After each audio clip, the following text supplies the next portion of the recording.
না। নবীজি বলেছেন আল্লাহ যাকে ভালোবাসে মহান রব্বুল আলামিন তাকে তার এইরকম রহমতের মজলিসে নিয়ে এসে বসে দেয়। বলুন আলহামদুলিল্লাহ। একটা মানুষ বাপজি দেখবেন সে 5 ওয়াক্ত নামাজ পড়ে না, অথচ জালসা তালা এসে বসে যায়। আর হেদায়েতের মালিককে একটু জোরে বলুন আমার আল্লাহ। এই মাহফিলে এসে বাপজি একটা বেনামাজি মানুষ যে নামাজি হবে না, এটা গ্যারান্টি দিতে পারবো আমরা? একটা মদখোর মানুষ এখান থেকে যে বাপজি পরিবর্তন হবে না, এটা কেউ গ্যারান্টি দিতে পারবো না। আল্লাহ রাব্বুল আলামিন জানি না কার জবান দিয়ে কার হেদায়েতমূলক বয়ান করে নেবেন। দুটো কথাতে হয়তো বাপজি সে ব্যক্তি ঈমান নিয়ে চলে আসবে। আল্লাহ বলছেন মাইয়াহদিহিল্লাহু ফালা মুযিল্লা লাহু ওয়া মা ইউদ্লিলহু ফালা হাদিয়া লাহু। আল্লাহ বলছেন আমি যাকে হেদায়েত করব পৃথিবীর কোনো বেটা নাই তাকে বাপজি গোমরা বানাতে, আর যাকে আমি গোমরা বানাবো পৃথিবীর মানুষ নাই তাকে হেদায়েত বানাবে। তাই ভাই এই জালসার মাহফিলে আমরা ইচ্ছাকৃত আসতে পারিনি, আল্লাহ নিশ্চয় ভালোবাসেন বলে নিয়ে এসেছে। বহু মানুষ বাপজি রাস্তা দিয়ে ঘোরাফেরা করছে, সবাই আসবে না, তা আমরা এসে বসতে পেরেছি। তাই মহান রব্বুল আলামিনের দরবারে শুকরিয়া স্বরূপ আদায় করে বলুন আলহামদুলিল্লাহ। আর একটু প্রাণ ভরে বলুন আলহামদুলিল্লাহ। তারপরে পরে আপনার আমার নবী যিনি ধর্মের গুরু বিশ্ববরণ্য নেতা নবিকুল শিরোমণি পয়গম্বর আজম, যিনি সৈয়দুল মুরসালিন ও খাতামান নবীর, যিনি হাবিবে কিবরিয়া আশরাফুল আম্বিয়া, যিনি হায়াতুন নবী জিন্দা নবী জনাবে মোহাম্মদ রাসূলুল্লাহ সাল্লাল্লাহু তাআলা আলাইহি ওয়াসাল্লামের উপরে অগণিত দুরূদ ও সালাম বর্ষিত হোক, বলুন আল্লাহুম্মা আমিন। ইসলাম দরুদি বাপজি ভাইরা, আমি আপনাদের সম্মুখে কুরআনুল কারীম থেকে কয়েকটা এত টুকরা আমি তেলাওয়াত করেছি। তারপরে পরে বিশ্ব নবীজির পবিত্র জবান থেকে মাত্র 2টা হাদিসের টুকরা পাঠ করেছি। আমার পূর্বেকার বক্তা মাওলানা ভাই উনি আলোচনা করছিলেন শেষের বেলায় বাপজি 3টে নসিহতের কথা আপনাদেরকে বলছিলেন, খুব মূল্যবান কথা। হয়তো আমরা বাহির থেকে এসেছি, আপনারা অনেকেই চেয়ে আছেন যে বিদেশি বক্তারা কখন উঠবে। উনি যে কথা বলছিলেন আমরা সেই কথাই বলবো, কিন্তু অনেকে হয়তো এলাকার বলে হয়তো মানুষ অনেকে গুরুত্ব দিতে চাই না আমরা, কিন্তু না, আমরা দেখবো তার কথাগুলো সহি শুদ্ধ কিনা, কোরআন এবং যদি সুন্নাত মোতাবেক যদি কথা হয়, সে দেশেরই ছিল হোক না কেন আমরা আমল করব, বলুন ইনশাআল্লাহ। এটা আমাদের কর্তব্য, দরকার। ভাই আলোচনা বহু শুনে আসছেন, আলোচনা শোনার কমতি নেই আমাদের, একটাই কমতি, সেটা হচ্ছে বাপজি আমলের ঘাটতি হয়ে যাচ্ছে। সারা পৃথিবীর অবস্থা বাপজি আমাদের নতুন করে বলা লাগবে না। মুসলমানদের বাপজি অবস্থা ভালো নেই। অনেক জায়গাতে বাপজি বক্তব্য দিতে গেলি, গত পরশুদিন বাপ জমকুল এলাকায় ছিলাম, যাহাতে বক্তব্য দিতে শুরু করেছে এরকম সভাপতি ভাইয়ের মতো বসে আছেন, উনি কাগজ দিয়ে বলছেন হুজুর একটু ওই বেলডাঙ্গা সম্বন্ধে কিছু বলবেন না, একবারে সামনে সামনে ওই সম্বন্ধে কিছু কথা বলবেন না। বসে, হ্যাঁ ঠিক আছে। তো বললেন যে ওই সম্বন্ধে কথা বলবেন না। বাপজি আমার সোনা লালেরা, দুনিয়ার পরিস্থিতি ভালো নেই, একটাই শুধু বাপজি আমাদের কারণ, আমরা রসুলের সুন্নাত থেকে দূরে সরে গিয়েছি। সাহাবারা যেইভাবে বাপজি রসুলুল্লাহকে মেনেছিলেন ওই রকম আমরা মানতে পেরেছি? কথা বলুন, মানি নাই। কিছু মনে করবেন না, আমরা জানি অনেকে, কিন্তু বাস্তবে আমল করি না। আমার উস্তাদ হযরত মাওলানা বাদরুল আলম সাহেব দামাত বারকাতুহুম আলিয়া, উনি গত কয়েকদিন আগে ফোনে বলছিলেন যে বাপ বেশি বেশি করে বক্তব্যের মধ্যে একটু তবলিগের কথা একটু তুলে ধরবে। এখানে অনেকে হয়তো তবলিগ বিরোধী থাকতে পারেন ভাই। আমি বললাম হুজুর কেন? তো বলছে বাপ বুঝতে পারছিস, জানি আমরা অনেকেই, কিন্তু আমল যদি ঈমান তাজা করতে হয়, আমলে যদি ফিট করতে হয় বাপজি, তাহলে তবলিগের সাথে একটু জড়িত না থাকলে আমার মনে হয় না যে জিনিসগুলো বাপজি আমল আমরা বেশি বেশি করে করতে পারবো। আর ওই তবলিগের বয়ান দেখেন আপনার, ওই খাবেন কি করে, পায়খানা কি করে যাবেন, শোবেন কি করে, লোকের সাথে কথা বলবেন কি করে, এর বাইরে অন্য কিছু শেখানো হয় না। হয় কথা বলেন যারা গিয়েছে, এর বাইরে নয়। কিন্তু আমরা জানি আমাদের বরকত নাই, আমরা আমল করি নাই। একটা মানুষ হাত উঁচু করে বলতে পারবেন না যে ইসু ভাই আমরা বাড়িতে খাবার খেতে গেলে আমরা দস্তরখানা বিছিয়ে খাবার খাই, কেউ হাত উঁচু করে বলতে পারবো না আমরা। অথচ আমরা দেখে যাচ্ছি অন্য জায়গায় যা বলছে ভাই দস্তরখানা নাই, দস্তরখানা নাই। অথচ বাড়িতে ভাবছি আমরা সেগুলো সুন্নাতে আমল করি নাই, পাবন্দি শহীদ করি না। আমরা বলছি সালাম দাও, একটা মানুষ বলতে পারবে যে বাপ বেটাতে আমরা সালাম দেওয়া দিয়ে করি? ভাই আছে এখানে? বাপে নামাজ পড়ছি, বেটা তো নামাজ পড়ছি, অথচ বাপ বেটা দুজনায় বাপজি হুন্দলা মুখ করে চলে যাচ্ছে, সালাম নাই। আমি বহু জায়গায় জিজ্ঞাসা করেছি, হাত তুলেছি, শুধু একটা জায়গায় আমি বীরভূমে মোহাম্মদ বাজার থেকে ভিতরে বাপজি 16 কিলোমিটার ভিতরে সেরেন্ডা বলে একটা গ্রামে জালসায় কয়েক হাজার মানুষ, একটা মানুষ হাত উঁচু করে বলেছিলেন এসো ভাই আমি আমার ছেলেকে আমি সালাম দিই, ছেলে আমাকে দেয়, আমি বিবিকে সালাম দিই, বিবি আমাকে দেয়। এই কয়েক বছর থেকে ঘুরতে গিয়ে বাপজি ওটা দেখেছে। আমি অনেক আলেমকে দেখেছি, আলেমরাও দেয় না বাব্বাটায়, বলে লজ্জা লাগে তাই বলে। অনেকে বলে যে সালাম দেওয়ার আলেমদের কথা বলেন কেন? বাপজি আমার সোনা লালেরা, আমি ছেড়ে কথা বলি না। সাধারণ লোককে বিড়ি খাওয়ার লেগে বারণ করবা, তুমি বেটা গুল করবা, ওগুলো আলেম বলে তোমার তো ছাড় নয়। ওর যদি বিড়ি খাওয়া গুনাহ হয় তাহলে তোমারও তো গুল খাওয়া গুনাহ হবে। স্টেজ থেকে নেমেছে এক মৌলানা পেশ পেশ যায় মসজিদে যে বলছে হুজুর আমাদের বিরোধিতা শুরু করলেন, আপনি খান না বলিয়ে। আচ্ছা ভাই বিরোধিতা করেনি তো, রহমতের ফেরেশতা সম্পর্কে আলোচনা করতে গিয়ে গুলের কথা উঠেছিল, বিড়ি খাওয়ার কথা উঠেছিল। বাপজি আমল সবাইকে করা লাগবে। আল্লাহ রসুলের সাহাবায়ে কেরামরা রসুলকে এত মানতেন, সামি'না ওয়া আতা'না, সাহাবারা রসুলুল্লাহর কথা শুনতেন আর সাথে হাতে আমল করতেন। বলুন আলহামদুলিল্লাহ। আল্লাহর নবী জনাবে মুহাম্মদ রাসূলুল্লাহ সাল্লাল্লাহু তাআলা আলাইহি ওয়াসাল্লাম, বিশ্ব দরিদ্র নবী জনাবে মুহাম্মদ রাসূলুল্লাহ সাল্লাল্লাহু আলাইহি ওয়াসাল্লাম, তিনি মসজিদে নববীতে আলোচনা করছিলেন, সাহাবাদের কিনে কথা বলছিলেন। সাহাবায়ে কেরামরা নবীজির চেহারার দিকে চেয়ে চেয়ে কথাগুলো শুনছিলেন। আল্লাহ রাসূল সাহাবাদের দিকে বাপজি চেয়েছে, নবীজির দুই চোখের কোনা দিয়ে পানি ঝরছে। সাহাবা আবু বকর সিদ্দিক রাদিয়াল্লাহু তাআলা আনহু বিশ্ব নবীজির সবচেয়ে কাছের সাহাবা, সবচেয়ে দামি সাহাবা। উনি আল্লাহ রাসূলকে বলছেন ওগো নবী আপনি আমার দিকে চেয়েছে, আপনি নয় সব সাহাবার দিকে চেয়ে আপনি কাঁদছেন কেন?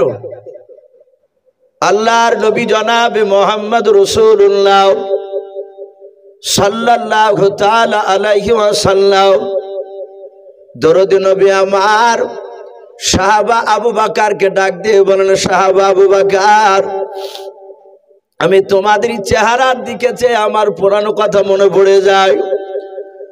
হযরত আমিরুল মুমিনিন উমর ইবনুল খাত্তাব রাদিয়াল্লাহু তাআলা আনহু বাবা, আল্লাহর নবীজির বাম পাশে আপনার বসা ছিলেন।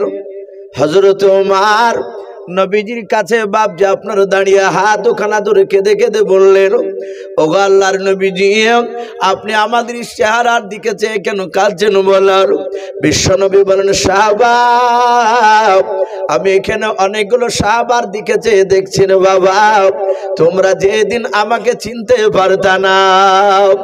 ওরে সাহাবা এখানে অনেকগুলো সাহাবা দেখতে পাচ্ছি, তারা আমাকে ধরে ধরে মেরেছিল, আমি তাদের কাছে কলমার দাঁত দিতে গিয়েছিলাম।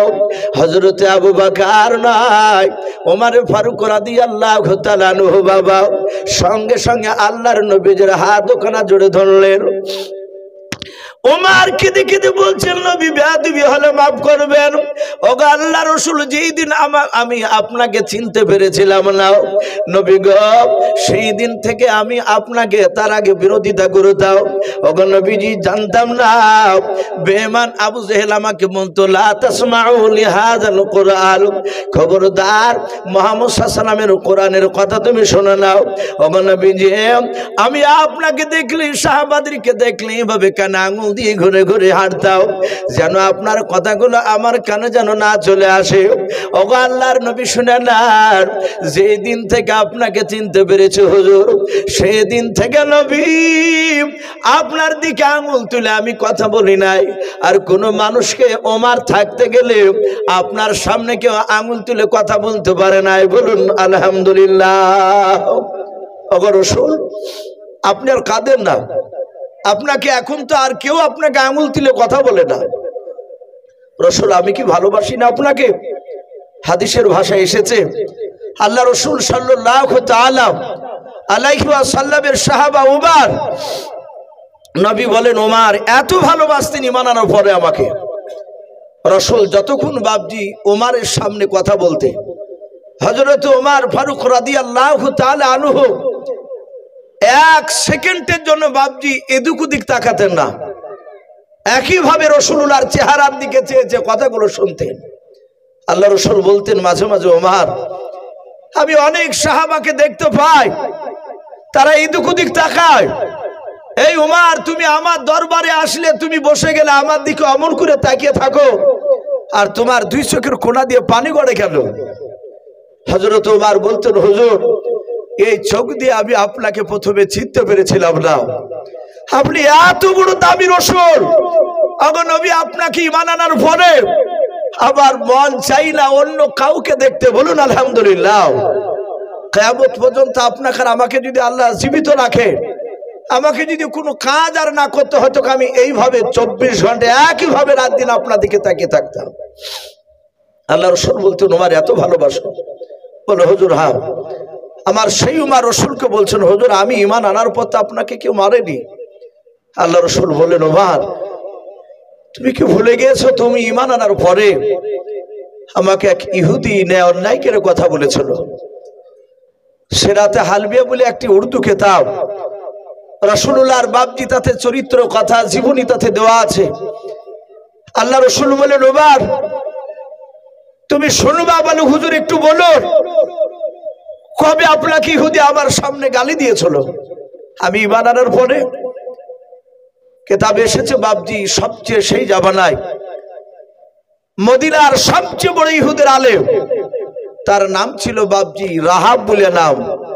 তাওরাত জাবুর কিতাবের বাপজি সে বিখ্যাত হাফেজ ছিল। এখনো বর্তমান খ্রিস্টান গির্জায় যারা ইমামতি করে তাদেরকে পাদ্রী বলা হয়। ইহুদের আলেম সেই রাহাব পাদ্রী পণ্ডিত, সে তাওরাতে বাপজি পড়েছে আখিরি জামানার একজন রাসূল হবে। সেই নবী মুহাম্মদ সাল্লাল্লাহু আলাইহি ওয়াসাল্লামের চরিত্র সব ভালো, কিন্তু তার দুটো চরিত্র বাপজি আপনার নয়, দুটো গুণ। মুহাম্মদ সাল্লাল্লাহু আলাইহি ওয়াসাল্লামের সব গুণ ভালো, কিন্তু তার চেয়ে তার দুটো গুণ বাপজি আপনার সবচেয়ে আরো বড় মহৎ গুণ হবে, ভালো হবে। এক নম্বর, মুহাম্মদ সাল্লাল্লাহু আলাইহি ওয়াসাল্লামের সামনে হাজারো অন্যায় করলে উনি অন্যায়কারীকে মাফ করে দিবেন। বলুন সুবহানাল্লাহ। আল্লাহ রাসূলের বাপজি আপনার যিনি রাসূল হবে, তিনি জীবনে আমানতের খেয়ানত করবেন না। এই দুটো গুণ বাপজি ইহুদের আলেম রাহাব কিতাবে পড়েছে। পড়ার পরে তার একটা ভাতিজা ছিল, কেউ লিখেছেন তার ভাতিজার নাম ছিল উসামা। তো সেই ইহুদির আলেম তার ভাতিজা উসামাকে ডেকে বলছে, ভাতিজা তুমি কোথায় যাবা? বলে, চাচাজি আপনি তো জানেন আমি শাম দেশে ব্যবসা করতে যাই। ইহুদির আলেম সেই রাহাব পাদ্রী বলল, ভাতিজা তুমি যদি শাম দেশে যাও, ওখানে গিয়ে যদি মানুষ বলা বলি করে যে আখিরি জামানার পয়গম্বর মুহাম্মদ রাসূলুল্লাহ সাল্লাল্লাহু আলাইহি ওয়াসাল্লাম এই মক্কা নগরে জন্ম নিয়েছে এবং উনি নবুয়তের দাওয়াত দিতে শুরু করেছে, তাবলীগের কাজ করছে, এই কথা যদি শুনতে পাও ভাতিজা, তাহলে একটু যত তাড়াতাড়ি পারো এসে আমাকে বলবা।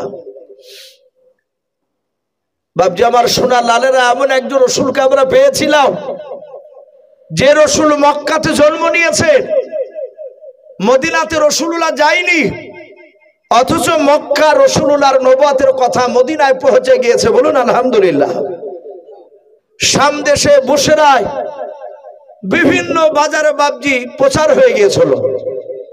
আমরা কয়েক মাস হয়ে গেল বাপজি ওই যে কর্ণাটকের একটা মুস্কান বলে একটা ইমানদার বোন আমার, অনেক মানুষের নামটা মনে আছে, কলেজে যাচ্ছিল আর ওই সময় জোর করে বাপজি তার সামনে অন্য স্লোগান দিচ্ছিল, আর উনি সেই তার প্রতিবাদে যারা ইমানদার হয় আল্লাহওয়ালা হয় তারা বাপজি পৃথিবীর একমাত্র আল্লাহকে ছাড়া কাউকে ডরায় না, ভয় করে না। আপনি আমি যদি ভয় করি জানতে হবে আমরা পূর্ণাঙ্গ ইমানদার মুমিন এখনো হতে পারিনি, কিন্তু রাসূলুল্লাহ বলেছেন যারা আল্লাহর ওপর ঈমান আনবে, আল্লাহকে যারা বিশ্বাস করে নেবে, ঈমান পূর্ণ হয়ে গেলে তারা আল্লাহকে ছাড়া কাউকে ভয় পায় না। উনি নারে তাকবীর বলে বাপজি সে বোনটা স্লোগান দিয়েছিল, মনে পড়ছে না আপনাদের? গোটা পৃথিবীতে বাপজি আপনার মুসলমানদের ঈমানকে জাগিয়ে দিয়েছিল মেয়েটা। আমরা মেয়েটাকে বাস্তব চোখে দেখিনি, কিন্তু ইউটিউবে আমরা অনেকে বাপজি মোবাইলে দেখেছি সে বোনটাকে। তা আল্লাহ রাসূল সাল্লাল্লাহু তাআলা আলাইহি ওয়াসাল্লাম মক্কা নগর থেকে বাইরে যাওয়ার আগে রাসূলুল্লাহর কথা চারিদিকে ছড়ে গিয়েছিল। কেন? কিতাবে লিখেছে বাপজি কাবা শরীফ সারা পৃথিবীর মধ্যে মধ্যস্থল জায়গা, আর কাবা এমন একটা কাবা যে সারা পৃথিবীর মানুষ সেখানে বাপজি হজ করতে যায়। আপনার আমার টাকা যদি বাপজি হয়ে যায়, ইসলামের শরিয়াতে যে বাপজি নেশাবে মালিক বলা হয়েছে, হজ যে বাপজি আপনার ফরজ সবারই উপর নয়, তাহলে আপনার আমার উপর ফরজ হয়ে গেলে বাপজি হজ করতে না গেলে গুনাহ আছে। কিন্তু এখন আবার নতুন করে বাপজি একটা সিস্টেম উঠেছে, টাকা ফরজ হয়ে গেছে তার বড় হজ করা, চালাকি করে বলছে যে আমি উমরাতে যাচ্ছি, বড় করে খানা দিছে।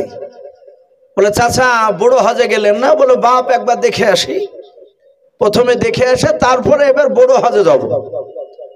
100-র মধ্যে বাপজি 98 জনা ওই উমরা করেছে আর বড় হজে যাচ্ছে না।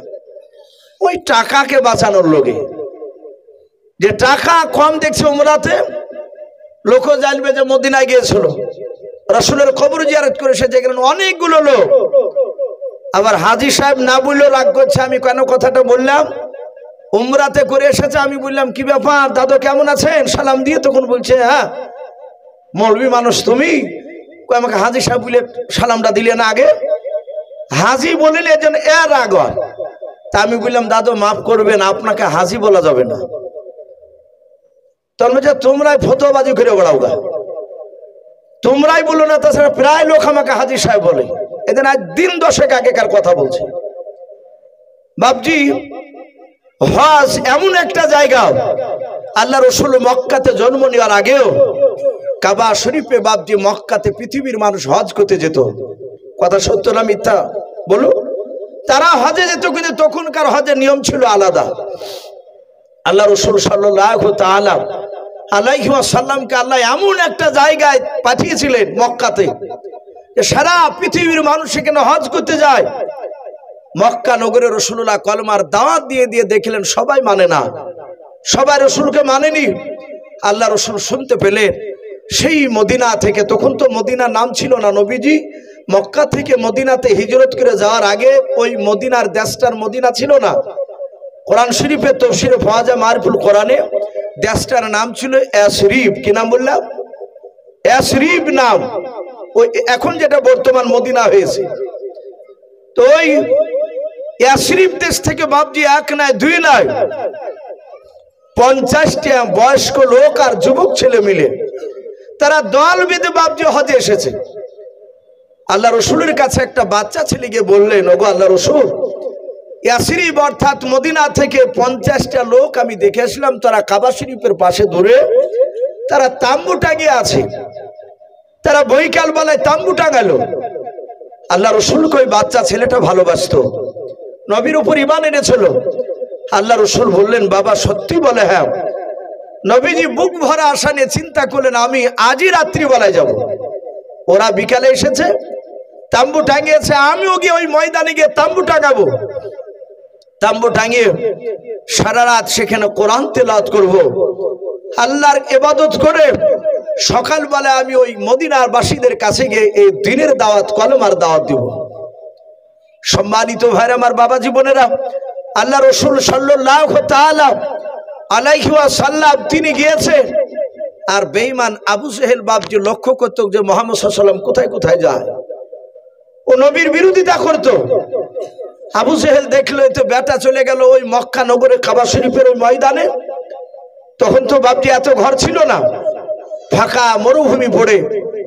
আল্লাহ রসুলকে যেতে দেখে বাপজি বেঈমান আবু জেহেল রাত্রিবেলায় আরো 9টা লোককে, কেউ বলেছেন 10টা লোককে ডেকে সে একটা দল গুছিয়ে নিয়ে মদিনার সব বাপজি আপনার তাম্বুতে গিয়ে মানুষকে ডাকলো।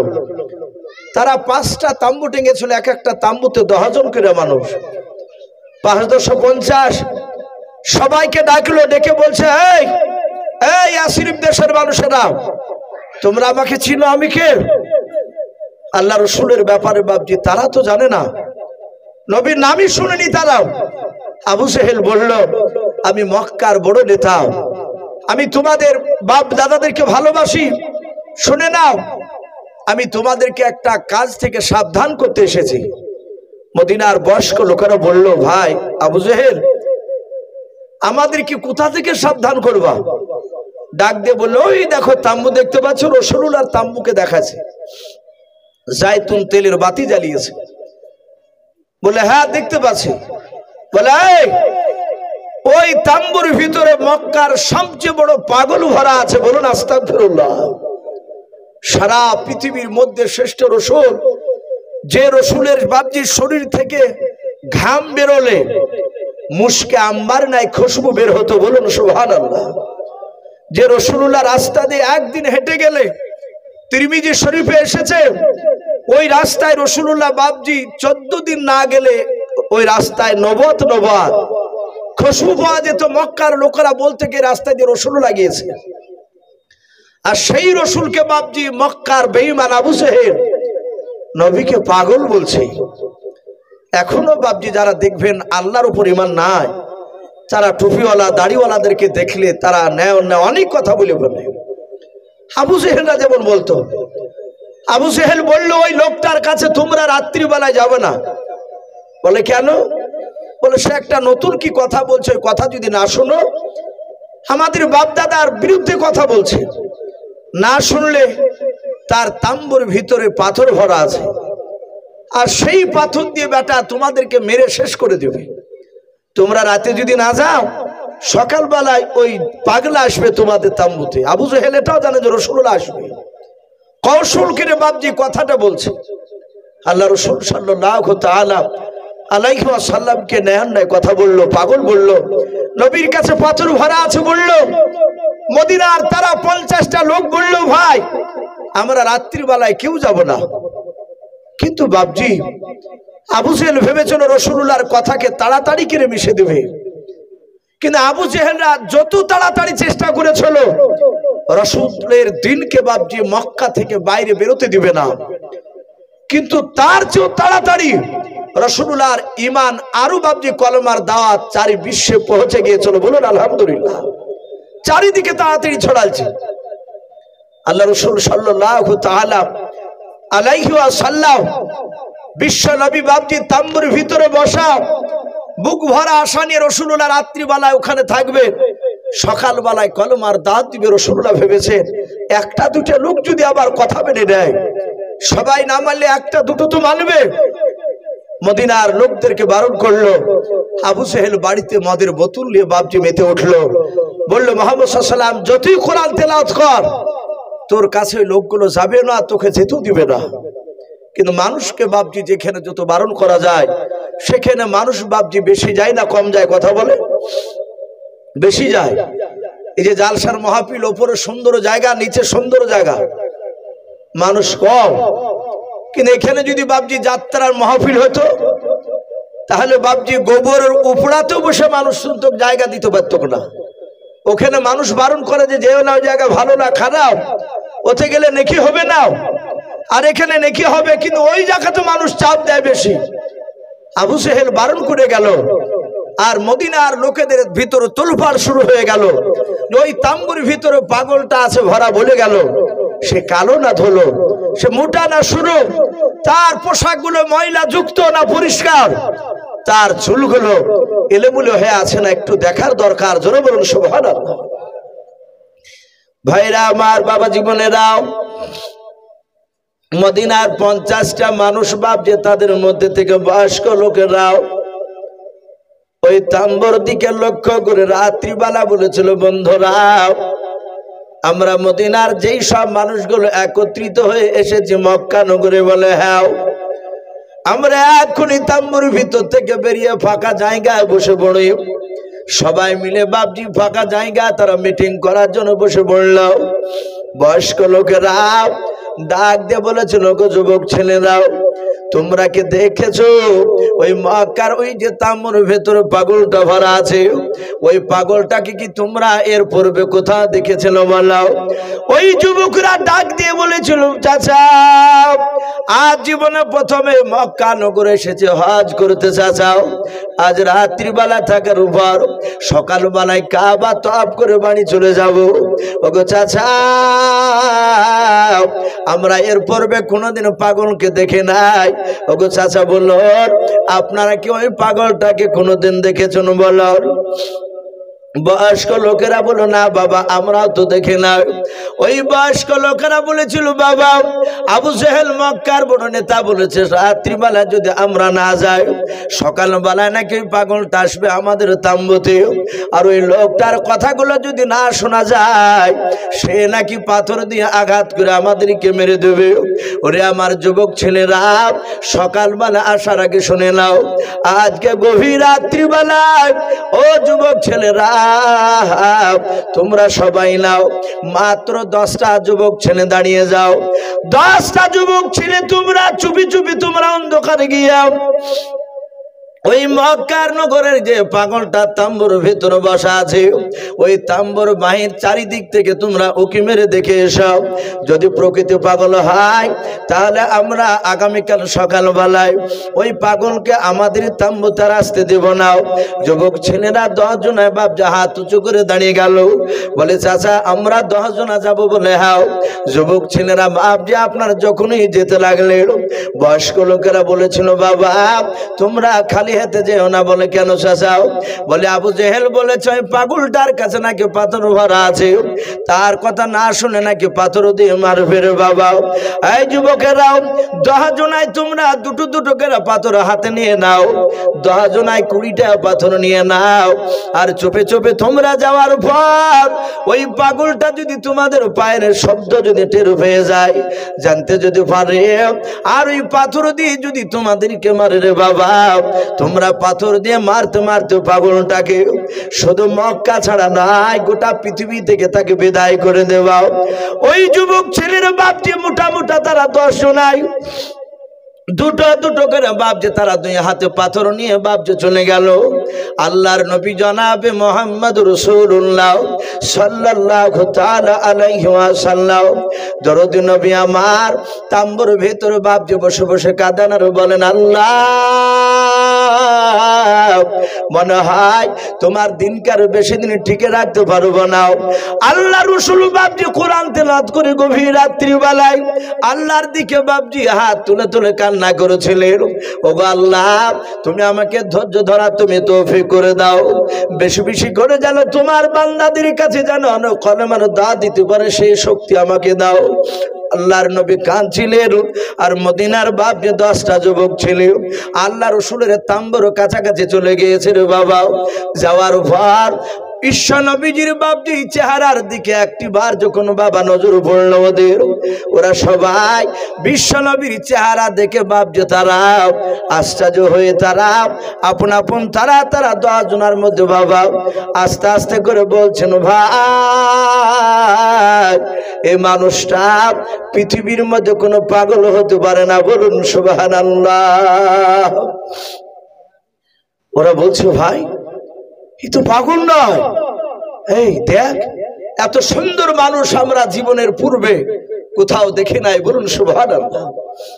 আল্লাহ রাসূল সাল্লাল্লাহু তাআলা আলাইহি ওয়াসাল্লামের অর্ধাঙ্গিনী বিবি মা আয়েশা সিদ্দিকা রাদিয়াল্লাহু তাআলা আনহা তিনি বলেন, আমার স্বামীর এত চেহারা ছিল, এত চেহারা ছিল, হযরতে ইউসুফ নবী আলাইহিস সালামের জীবনীতে পাওয়া যায় ইউসুফ নবী আলাইহিস সালামের চেহারা দেখে মিশরের সেই সমাকার নারীরাও তারা ইউসুফের চেহারার দিকে চেয়ে আর ওরা আপন আপন ফল কাটছিল। ফল কাটতে কাটতে তারা আঙুল কেটে ফেলেছিল, তাও বাপজি তারা ব্যথা বুঝতে পারেনি। মায়েশা সিদ্দিকা রাদিয়াল্লাহু তাআলা আনহা তিনি বলেন যে ইউসুফ নবী আলাইহিস সালামের জায়গায় ইউসুফ নবী না হয়ে আমার পয়গম্বর মুহাম্মদ সাল্লাল্লাহু আলাইহি ওয়াসাল্লাম রাসূল যদি থাকতেন, তো ওই মিশরের নারীরাও তারা আঙুল নয়, তারা নিজের কলিজা কেটে ফেললো, টের পেত না। জোরে বলুন সুবহানাল্লাহ। এত সুন্দর হযরত আবু বকর সিদ্দিক রাদিয়াল্লাহু তাআলা আনহু তিনি মাঝে মাঝে বলতেন, আমি রাসূলের চেহারার দিকে তাকাতাম আর আমি পূর্ণিমার চাঁদের দিকে দেখতাম। আবু বকর বলছেন, চাঁদে দাগ আছে তো রাসূলুল্লাহর চেহারাতে দাগ দেখতে পাওয়া যেত না। বলুন সুবহানাল্লাহ। এত সুন্দর চেহারা। আমার বিশ্বনবীর চোখের ভুরুগুলো এত সুন্দর ছিল, চুলগুলো এত মানান ছিল। আমার বিশ্বনবী রহমতের নবীর শরীরের গঠন দেখলে মানুষ মুগ্ধ হয়ে যেত। আর সেই রসুলের বাপজি চেহারার দিকে চেয়ে ওই মদিনার যুবকেরা বাপজি তারা বলাবলি করতে শুরু করেছে, ভাই লোকটা পাগল হতে পারে না। আবার বলছে, ভাই ওই আবু জেহেল বলল সে নাকি মানুষকে ধরে মারে তার কথা না শুনলে, কিন্তু ওর চেহারার দিকে দেখ, ওর চেহারার দিকে চেয়ে মনে হচ্ছে ওর দ্বারাতে কোনো মানুষকে মারা সম্ভব হতে পারে না। বলুন সুবহানাল্লাহ। বহু মানুষ আমরাও দেখতে পাই ভাই, কিছু মানুষ আছে বাপজি তার চেহারার দিকে তাকিয়ে কথা বলতে ভয় পায়। অনেকে আছে বলে, চাচা অমুক লোকটা নেই, বলে যাও সামনে চায়ের দোকানে। ছেলেটা গিয়ে আবার ঘুরে আসছে, বলে কি ব্যাপার বাবা ঘুরে আসলে কেন? বলে চাচা সাহস করে কথা বলতে পারলাম না, ভয় বলতে পারেনি। আমার বিশ্ব রসুলকে নবী রাস্তা দিয়ে হাঁটলে বাচ্চা ছেলেরা পর্যন্ত তার মায়ের দুধ খেত, আর যদি পাশ থেকে একটা ছেলে দৌড়ে গিয়ে বলতো ওই মুহাম্মদ সাল্লাল্লাহু আলাইহি ওয়াসাল্লাম আসছে, নবী আসছে, তো ওই বাচ্চা ছেলেটা তার মার স্তনার মুখে লেগে দুধ খেত না। ওর মা বলতো বাবা দুধ খা, বলে না মা আমি ওই নবীর কাছে যাবো। জোরে বলুন সুবহানাল্লাহ। নবীর কাছে গিয়ে ছুটে যেতে আমার বিশ্ব নবী তাদেরকে বুকের সাথে জড়ে ধরে চুমা দিতেন, আদর করতেন। আল্লাহ রাসূল সাল্লাল্লাহু তাআলা আলাইহি ওয়াসাল্লামকে কোনো মানুষ ভয় পেত না কথা বলতে। এটা হচ্ছে ইমানদারের আলামত। আমার বিশ্ব নবী রহমতের নবীর চেহারার দিকে চেয়ে বলছে, ভাই এই লোকটা নবীকে মারতে পারে না, এই লোকটা এত ভালো। এরকম মানুষ আমরা পৃথিবীতে আমি মনে হচ্ছে প্রথম দেখলাম। ওরা আস্তে আস্তে বলি করছে, ভয় আছে যদি পাগলটা যদি শুনে নেয়। আল্লাহ রসুলের কানে গিয়ে আওয়াজ গিয়েছে, আল্লাহর দরদি নবী জনাবে মুহাম্মদ রাসূলুল্লাহ সাল্লাল্লাহু তাআলা আলাইহি ওয়াসাল্লাম, দরদি নবী আমার আস্তে করে ডাক দিয়ে বলছেন, ওগো তাম্বুর বাইরে কারা? ওই যুবকদের কানে গিয়ে বাপজি আওয়াজটা ধাক্কা লাগলো। আল্লাহ রসুলের বাপজি গলার আওয়াজ এত সুন্দর মিষ্টি ছিল। মদিনার যুবকেরা তারা বলি করতে লাগলো, ভাই আর পালানো যাবে না। বলে কেন রে? বলে ওই দেখো পাগলটা, যাকে আমরা পাগল বলে দেখতে এসেছিলাম, ওই পাগলটা আমাদের কথা আওয়াজগুলো শুনতে পেয়ে গিয়েছে, আমাদেরকে জিজ্ঞাসা করেছে কারাও, চলো আর পালাবো না, একটু আমরা তার সামনে একটু এগিয়ে যাই। আল্লাহ রসুলের কাছাকাছি ভাব যে তারা গিয়ে গোল করে ঘেরাও করে দাঁড়িয়ে গেল। আল্লাহর নবী বলেন, বাবা তোমাদের বাড়ি বুঝি মক্কা নগরে নাই? মদিনার যুবকেরা ডাক দিয়ে বলেছিল, ভাই আমাদের বাড়ি মক্কা নগরে নাই, আমাদের বাড়ি হচ্ছে তায়েফ নগরে নাই, ওই মদিনায় আশরিফ দেশ থেকে মক্কাতে এসেছিলাম হজ করতে। আজ দিনের বেলাতে তাম্বু টাঙিয়েছিলাম, রাত্রি বেলায় থাকার উপর সকালবেলায় কাবা তওয়াফ করে বাড়ি চলে যাব। ওরে যুবক তোমার পরিচয়টা তুমি দিয়ে দাও। দাও। আল্লাহর দরদি নবী কাঁদে কেঁদে বলতে লাগলেন, বাবা তোমাদের কাছে কি আবু জেহেল যায় না বারণ করতে আমার কাছে আসতে? বলে হ্যাঁ। ওই আবু জেহেল বারণ করেছিল বলে আমরা তোমাকে পরীক্ষা করতে এসেছি। এই যুবক তুমি কে, তোমার নামকে পরিচয়টা দাও। আল্লাহর নবী জনাবে মুহাম্মদ রাসূলুল্লাহ সাল্লাল্লাহু তাআলা আলাইহি ওয়াসাল্লাম ডাক দিয়ে বললেন, বাবারাও তোমরা আমাকে চিনতে পারো নাই? বলে না। বলে আমি রহমাতুল লিল আলামিন পয়গম্বর জনাবে মুহাম্মদ রাসূলুল্লাহ সাল্লাল্লাহু তাআলা আলাইহি ওয়াসাল্লাম। আল্লাহ আমাকে নবী রাসূল করে দুনিয়ার বুকে পাঠিয়েছেন জাহান্নামের মানুষদেরকে জাহান্নামের রাস্তা থেকে জান্নাতের রাস্তা দেখানোর জন্য। ওরে আমার যুবক বাবা,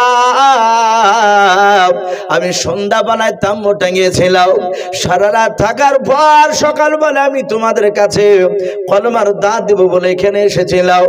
আল্লাহর নবীজির বাপজি 5 থেকে বাবা 10 মিনিট বিশ্ব নবীর নবুয়ত সম্পর্কে কথা শোনার পর ওই যুবকের আর থাকতে পারলো না। তারা সাথে হাতে পড়তে লাগলো কলমা লা ইলাহা। ভাই লজ্জা না, একটু মহব্বত পড়ে নি, লা ইলাহা ইল্লাল্লাহ লা ইলাহা লা ইলাহা ইল্লাল্লাহু মুহাম্মাদুর রাসূলুল্লাহ সাল্লাল্লাহু তাআলা আলাইহি ওয়াসাল্লাম। এরা 10 জন সাথে হাতে নবীর উপর কলমা পড়ে নিল। বাড়ি মক্কাতে নয়, বাড়ি তার ইয়াসরিব অর্থাৎ মদিনায়। এরা রসুলের কাছ থেকে আর যায় না। মদিনার আর যে বাপজি 40 জন বসেছিল তারা ভাবছে পাগলটা কি মেরে ফেললো নাকি? এ কয়েক ঘন্টা হতে চলে আসে না কেন? এরাও বাপজি বয়স্ক লোকেরা যাওয়ার পর দেখছে তারা থমের মতো দাঁড়িয়ে আছে রসুলের চেহারার দিকে চেয়ে। এরা পেছন থেকে বলছে, এই যুবকেরা, এই কতক্ষণ লাগে এখানে দাঁড়িয়ে আছিস কেন? ওদের দিকে কান করছে না। ওরা হাত দিয়ে ঠেলা মেরে যাহাতে রসুলার বাপজি চেহারার দিকে ওদেরও নজর পড়েছে। মনে হয়েছে লোহাকে যেমন চুম্বকে ধরে নেয়, নবীর চেহারার দিকে চেয়ে কেউ কাউকে কথা বলে না। তারা 1 পা 2 পা করে এগিয়ে গিয়ে রসুলের বায়ান শুনছিল। তারা সাথে হাতে বাপজি ওরাও 40 জনায় কলেমা পড়ে মুসলমান হয়ে গিয়েছিল। বলুন আলহামদুলিল্লাহ। আবু জেহেল চেয়েছিল একটা মানুষের যেন রসুলের কথা না শুনে, নবীর দলে যেন না যায়। চেষ্টা করতে গেলে একটা লোকও যেন না শুনে। আর সেখানে সবাই বাপজি কলেমা পড়ে মুসলমান হলো। বলুন আলহামদুলিল্লাহ। এই সব লোকেরা মক্কা থেকে হজ করে যাওয়ার পরে তারা রসুলুল্লাহর গুণগান তাদের উদ্দেশ্যে বাপজি আলোচনা করত। তখন আল্লাহ রসুল যায়নি। তা আমি বলছিলাম সেই ইয়াসরিব নয়, ইহুদির বড় পণ্ডিত সে আলেমটার কথা বলছিলাম। তার ভাতিজাকে বলল যে বাবা তুমি শাম দেশে ব্যবসা করতে গিয়ে যদি কোনো মানুষ যদি তুমি দেখতে পাও মক্কার মুহাম্মদ সাল্লাল্লাহু আলাইহি ওয়াসাল্লামের কথা আলোচনা করছে, তিনি নবুয়তের দাবি শুরু করেছে, ওগো ভাতিজা তুমি তাড়াতাড়ি এসে আমাকে একটু শোনাবা। বলে চাচা আমি শুনতে পেলে এসে বলবো। সাথে হাতে ভাতিজা বাপজি চলে গিয়েছে। আল্লাহ রসুল সাল্লাল্লাহু তাআলা আলাইহি ওয়াসাল্লাম সঙ্গে সঙ্গে বাপজি আপনার বলা হয়েছে আমার দরুদ নবী রহমতের নবী কলেমার কথা বাপজি শাম দেশে লোকে বলা বলি করছে যে মক্কা নগরে একটা সুন্দর মানুষ নবুয়তের দাবি শুরু করেছে। ওই ইহুদির আলেমটা বাপজি শুনতে পেয়েছে। তার ভাতিজা এসে বলল চাচা যার কথা বলছেন সে লোকটা কলমার দাওয়াত শুরু করেছে। বলে তাই? বলে হ্যাঁ। সাথে হাতে ইহুদির আলেমটা 5টা টাকা পকেটে ভরে নিয়ে সুজা বাপজি আপনার মক্কা নগরে চলে আসলো। এসে জিজ্ঞাসা করছে যে মুহাম্মদ সাল্লাল্লাহু আলাইহি ওয়াসাল্লামের বাড়ি কোথায়? কিছু লোকে বলল সামনে যাও দেখতে পাবা। আল্লাহ রসুলকে দেখছেন, কয়েকটা মুসলিম ঈমান এনেছিল, আল্লাহ রসুলের কথাগুলো শুনছিল। ইহুদির আলেমটা সুজা গিয়ে মুহাম্মদ সাল্লাল্লাহু আলাইহি ওয়াসাল্লামের কাছে গিয়ে বলছেন, এই ভাই, এই তোমার নাম কি মুহাম্মদ সাল্লাল্লাহু আলাইহি ওয়াসাল্লাম? আল্লাহ রসুল বললেন, ভাই আমার নাম মুহাম্মদ সাল্লাল্লাহু আলাইহি ওয়াসাল্লাম। ডাক দিয়ে বলল, তুমি কি নবী প্লাস রসুল? আল্লাহ রসুল বললেন, হ্যাঁ আমি নবী প্লাস রসুল। ইহুদির আলেমটা চিন্তা করছে এই লোকটা যে সত্য নবী তা আমি জানবো কি করে? অনেক ভণ্ডা লোক তো দাবি করতে পারে। আমি একে বিনা পরীক্ষায় যদি একে নবী বলে মানিনি আর আদৌ যদি নবী না হয় তাহলে কিয়ামতের ময়দানে আমাকে জাহান্নামে যাওয়া লাগবে। আবার চিন্তা করছে আমি পরীক্ষা নিতে গেলে যদি আমি মারা যাই, ঈমান না আনতে পারলে আল্লাহ বলবে, এই আমার নবীকে পাওয়ার পর কেন পরীক্ষা নিয়েছিলি? এটাও জাহান্নামের রাস্তা। ইহুদের আলেমটা বলছেন, আল্লাহ তুমি আমাকে দিন 15 বাঁচিয়ে রাখো, আমি কি পরীক্ষা না নিয়ে ঈমান আনবো না? পরীক্ষা নিবই। ইহুদির আলেমটা বাপজি রাসূলুল্লাহর কাছে 5টা টাকা হাতে দিয়ে বলছে, আল্লাহ রাসূল হাত বেড়ে টাকাটা ধরলে, বললো ভাই টাকা কি করব? ডাক দিয়ে বললো, আপনি যে মুহাম্মদ সাল্লাল্লাহু আলাইহি ওয়াসাল্লাম রাসূল? বলে হ্যাঁ। এই মুহাম্মদ সাল্লাল্লাহু আলাইহি ওয়াসাল্লাম, এই লাউদা করে বলছে, প্রথমে তো রাসূলকে চিনে না। বলে শোনো, আমি তোমার কাছে 15 দিনকার দিন আসবো, আর এই 5 টাকার বিনিময়ে তোমার কাছ থেকে আমি 20 কেজি খেজুর নেবো। আল্লাহ রাসূল মুচকে হাসি দিয়ে টাকাটা পকেটে রেখে দিলেন। ইহুদের আলেম বাড়ি চলে গেল। 1 2 3 4 করে দিন ঠেলছে।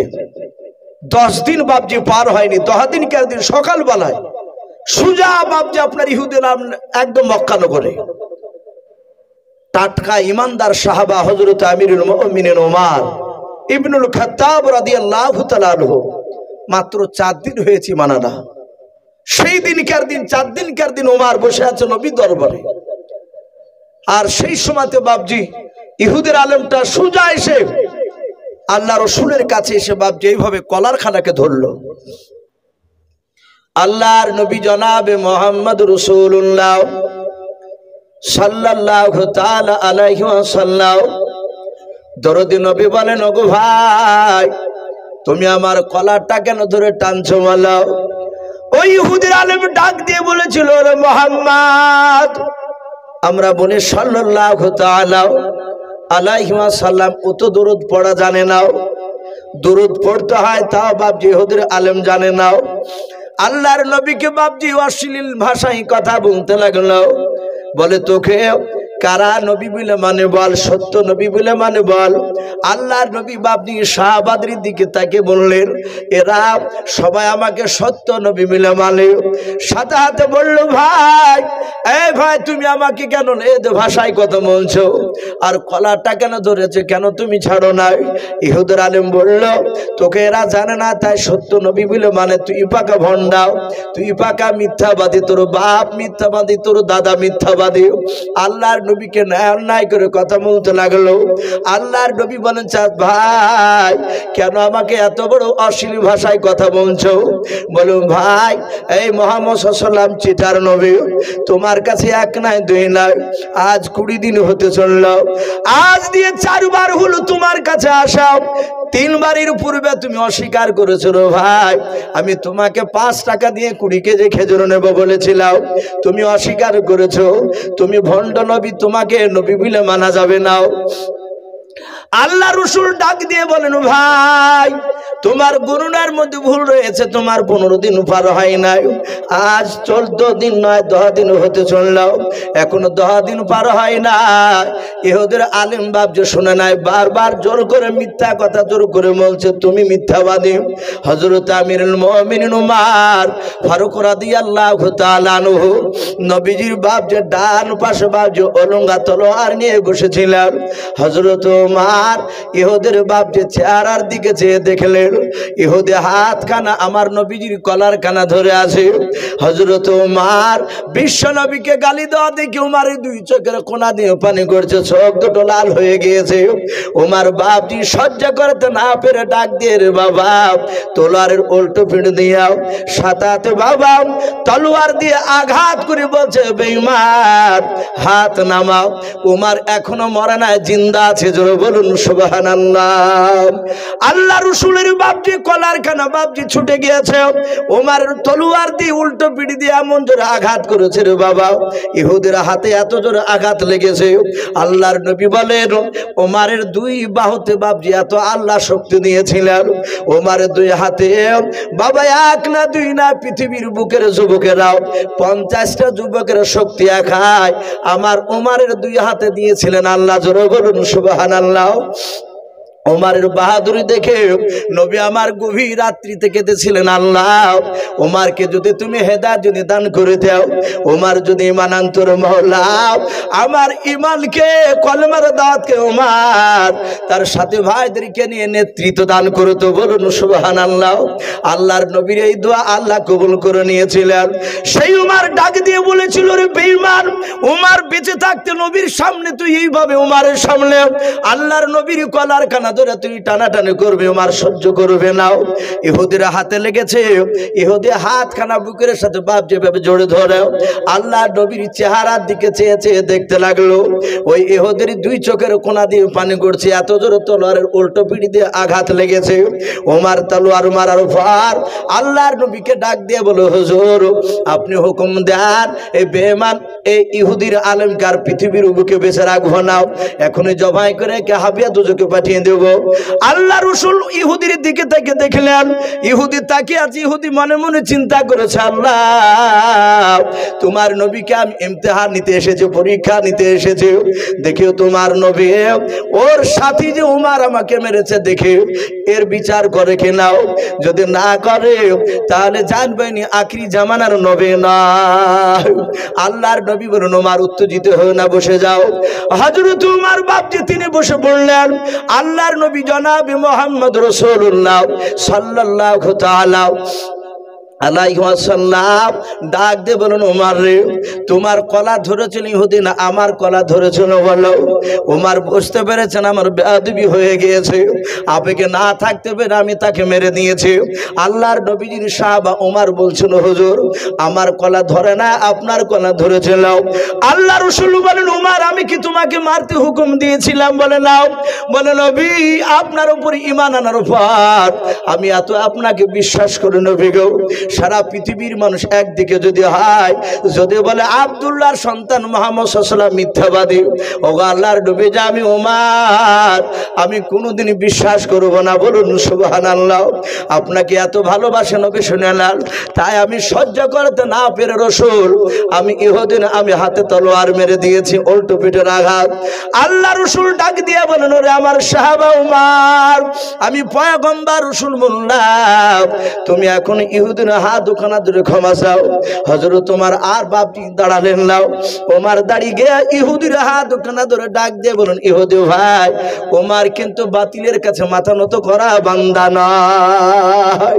এ ভাই আমার বিশ্বনবী পয়গম্বর তোমার হাত ধরে ক্ষমা চাইতে বলেছে, তাই আমি তোমার হাত দুখানা ধরে ক্ষমা চাই, ভাই তুমি আমাকে মাফ করে দাও।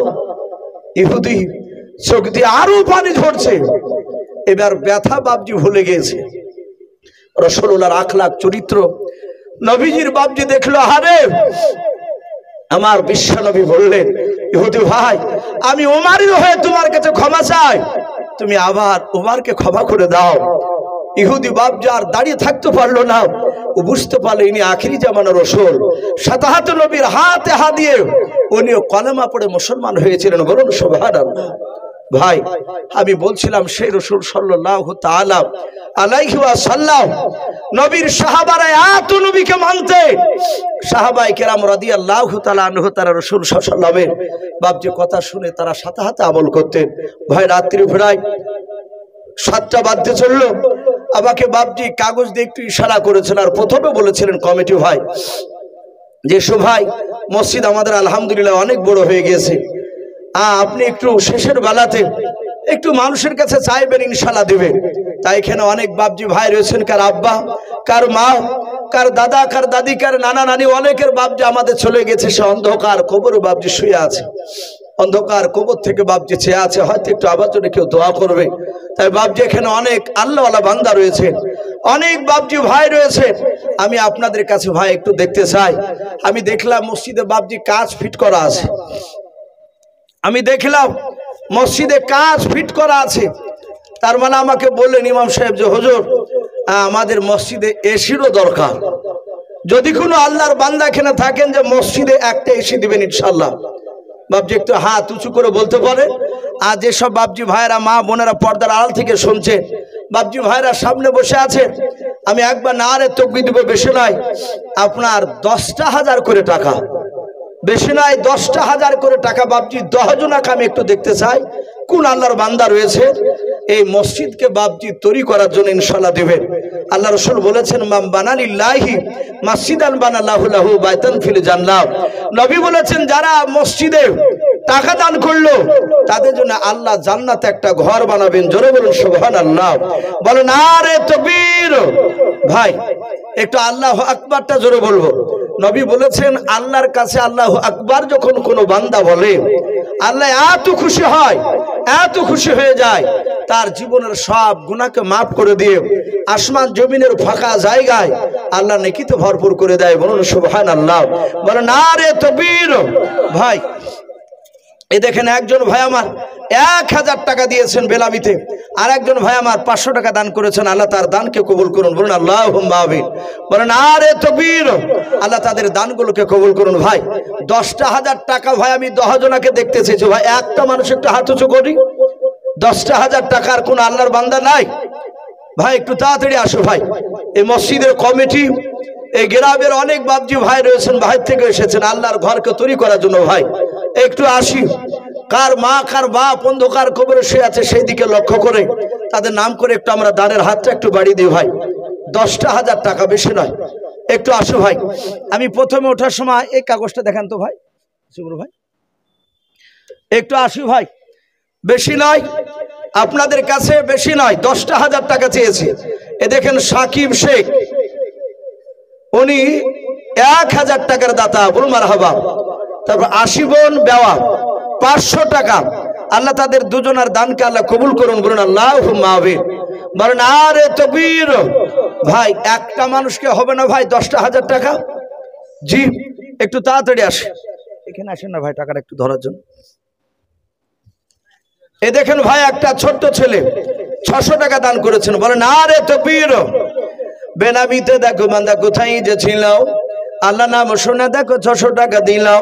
600 টাকা বলে মলে কোনিও না হেলাম নেকিরে খাতাই মলা লিখিও গো মেলা। বলেন আরে তাকবীর। এই শামসুল হক নামে দেখো বান্দা কোথায় যে ছিল আল্লাহ নাম শুনে দেখো 3000 টাকা দিলাম। যার সাথে যে নিয়াতে করিয়াছে দান, দানকে কবুল করে তুমি সুবহান। অগবারি দোয়া করি অগো পাকবারি মিজানেতে নেকির ভালো করে নিও ভাই আল্লাহুম্মা আমিন। বেনামিতে দেখো বান্দি কোথায় যে ছিল আল্লাহ নাম শুনে দেখো 500 টাকা দিলাম। 500 টাকা বলে মলা করিও না হেলাও নেকিরি খাতাই মলা লিখিও গো মেলাও। যার সাথে যে নিয়াতে করিয়াছে দান, দানকে কবুল করো তুমি সুবহান। অগবারি দোয়া করি অগো পাক রব্বানা জান্নাতে খেলায়ও তুমি আঙ্গুর বেদনা আল্লাহুম্মা আমিন। ভাই উঠবো না ভাই, আমার পরে খুব খুব দামি দামি বক্তা রয়েছে ইনশাআল্লাহ, ওনারা মূল্যবান কথা আপনাদের সামনে তুলে ধরবেন। ভাই 10টা হাজার টাকা ভাই চেয়েছি। একটা মানুষও বাপজি হাত উঁচু করে বলতে পারলেন না? জি 10,000 টাকা যদি বেশি হয়ে যায় 5,000 করে বলি ইনশাআল্লাহ। আর যদি এখানে কোনো আল্লাহর বান্দা থাকেন ভাই মসজিদে এসি দান করবে ইনশাআল্লাহ। অনেক মসজিদে শুনলাম যে সমাজ থেকে বাপজি টাকা তুলে এসে কিনে না, দেখা যায় একটা দুটো লোক বাপজি দান করে। এ টিকটিক ভাড়া আর কোনো বাপজি কোনো ভাই নাই যে মসজিদে একটা এসি দিবেন ইনশাআল্লাহ? দুটো এসি লাগবে। আমরা দুটো মানুষ যদি হাত উঁচু করে বলি ইনশাআল্লাহ এসি হয়ে যাবে। ভাই 10,000 না পালে 5,000 করে ভাই একটু নাম লেখায়। এ আপনাদের মসজিদে গ্রামের লোক যদি বাপজি না দেন তাহলে মসজিদ তো বাপজি আপনার এসব বসাতে পারা যাবে না। গ্রামের লোককে বাপজি আগে দেওয়া লাগবে, তারপরে বাপজি ভাইরা যারা বাহির থেকে আসেন তারা ইনশাআল্লাহ দিবে। ভাই 5,000 করে হবে না ভাই? দুটো মানুষ জি কাছে না থাকলে বলবেন যে আমি 2 মাসে দিব ইনশাআল্লাহ, না 3 মাসে দিবেন। রমজান পরে দিবে কি হবে? গরমের সময়। হ্যাঁ ইনশাআল্লাহ গরমের সময় দিবেন, রমজান পরে। ভাইজান বলেন যে রমজানের পরে। ভাই একটু ওয়াদা করে ইনশাআল্লাহ। এখানে কোনো মুজাহিদ বান্দা ভাই নাই? জি দুনিয়ার সবকিছু পড়ে থাকবে ভাই। মওতের গাড়ি চলে আসলে, আল্লাহর আজরাইল ফেরেশতা চলে আসলে সব বাপজি ফেলে দিয়ে খালি হাতে যেতে হবে। খালি হাতে যেমন দুনিয়া থেকে বাপজি দুনিয়াতে এসেছিলাম, যাবার সময়ও খালি হাতে যেতে লাগবে। তাই ভাই আসি, কোন আল্লাহর বান্দা 5টা হাজার করে টাকা ভাই একটু ঝটঝট করে আসু ভাই। একজন ব্যক্তি 3000 টাকা দিয়েছেন, তারপরে 1000 1000 করে কয়েকজন দিয়েছেন ভাই। 500 টাকা করে কয়েকজন দিয়েছে। আল্লাহর বান্দা এখানে যদি থাকেন একটু তাড়াতাড়ি আসি, আমি আপনাদেরকে বেশিক্ষণ বিরক্ত করব না, কারণ আমার পরই বক্তা আসবে। আমাকে মিনিট 15 একটু বলেছিলেন ইসু ভাই, মিনিট পুরো শেষের বেলায় একটু দেখবেন ইনশাল্লাহ মানুষরা দিবে। ভাই কেউ হবে না ভাই? 5,000 টাকা দাতা কেউ একজনা? জি, কোন মসজিদের ক্যাশিয়ার, সেক্রেটারি, এই জালসার কমিটি কোনো বাবজি ভাই? বেশি নাই, একটা মানুষ হাত উঁচু করে বলি 5,000 টাকার দাতা আল্লাহর ঘরকে তৈরি করার জন্য। ভাই আসি। সুবহান আল্লাহ বলুন, আরে তাকবীর। এ বেনামিতে দেখো বান্দা কোথায় যে ছিল, আল্লাহ নাম শুনে দেখো 1000 টাকা দিল, যে আশাতে যে নিয়াতে করিয়াছে দান, দানকে কবুল করো তুমি সুবহান। আরেকজন বেনামিতে দেখো বান্দা কোথায় যে ছিল, আল্লাহ নাম শুনে দেখো 200 টাকা দিল, যে আশাতে যে নিয়াতে করিয়াছে দান, দানকে কবুল করো তুমি সুবহান। আরেকজন বেনামিতে দেখো বান্দা তোমার কোথায় যে ছিল, আল্লাহ নাম শুনে দেখো 1000 টাকা দিল। আরেকজন বেনামিতে দেখো বান্দা কোথায় যে ছিল, শেষের বেলা এসে দেখো 500 টাকা দিল, যে আশাতে যে নিয়াতে দুজন 500,000 করিয়াছে দান, দানকে কবুল করো তুমি সুবহান। নাম কি বাবজি? কত শেখ নামে দেখো বাবজি আমার এখানে যে ছিল, ছিল কে না ছিল দেখো দানে বোঝা গেল। যোগ্য বাপের যোগ্য ছেলে কুদ্দুস বাবজি আমার এখানে আসিয়া 1000 টাকা দান দিল মসজিদ বানাবো বলিয়া, যে আশাতে যে নিয়াতে করিয়াছে দান, দানকে কবুল করো তুমি সুবহান। অগবারি দোয়া করি অগপাক রব্বানা, জান্নাতে খেলায়ও তুমি আঙ্গুর বেদান, আল্লাহুম্মা আমিন। বলেন আরে তাকবীর।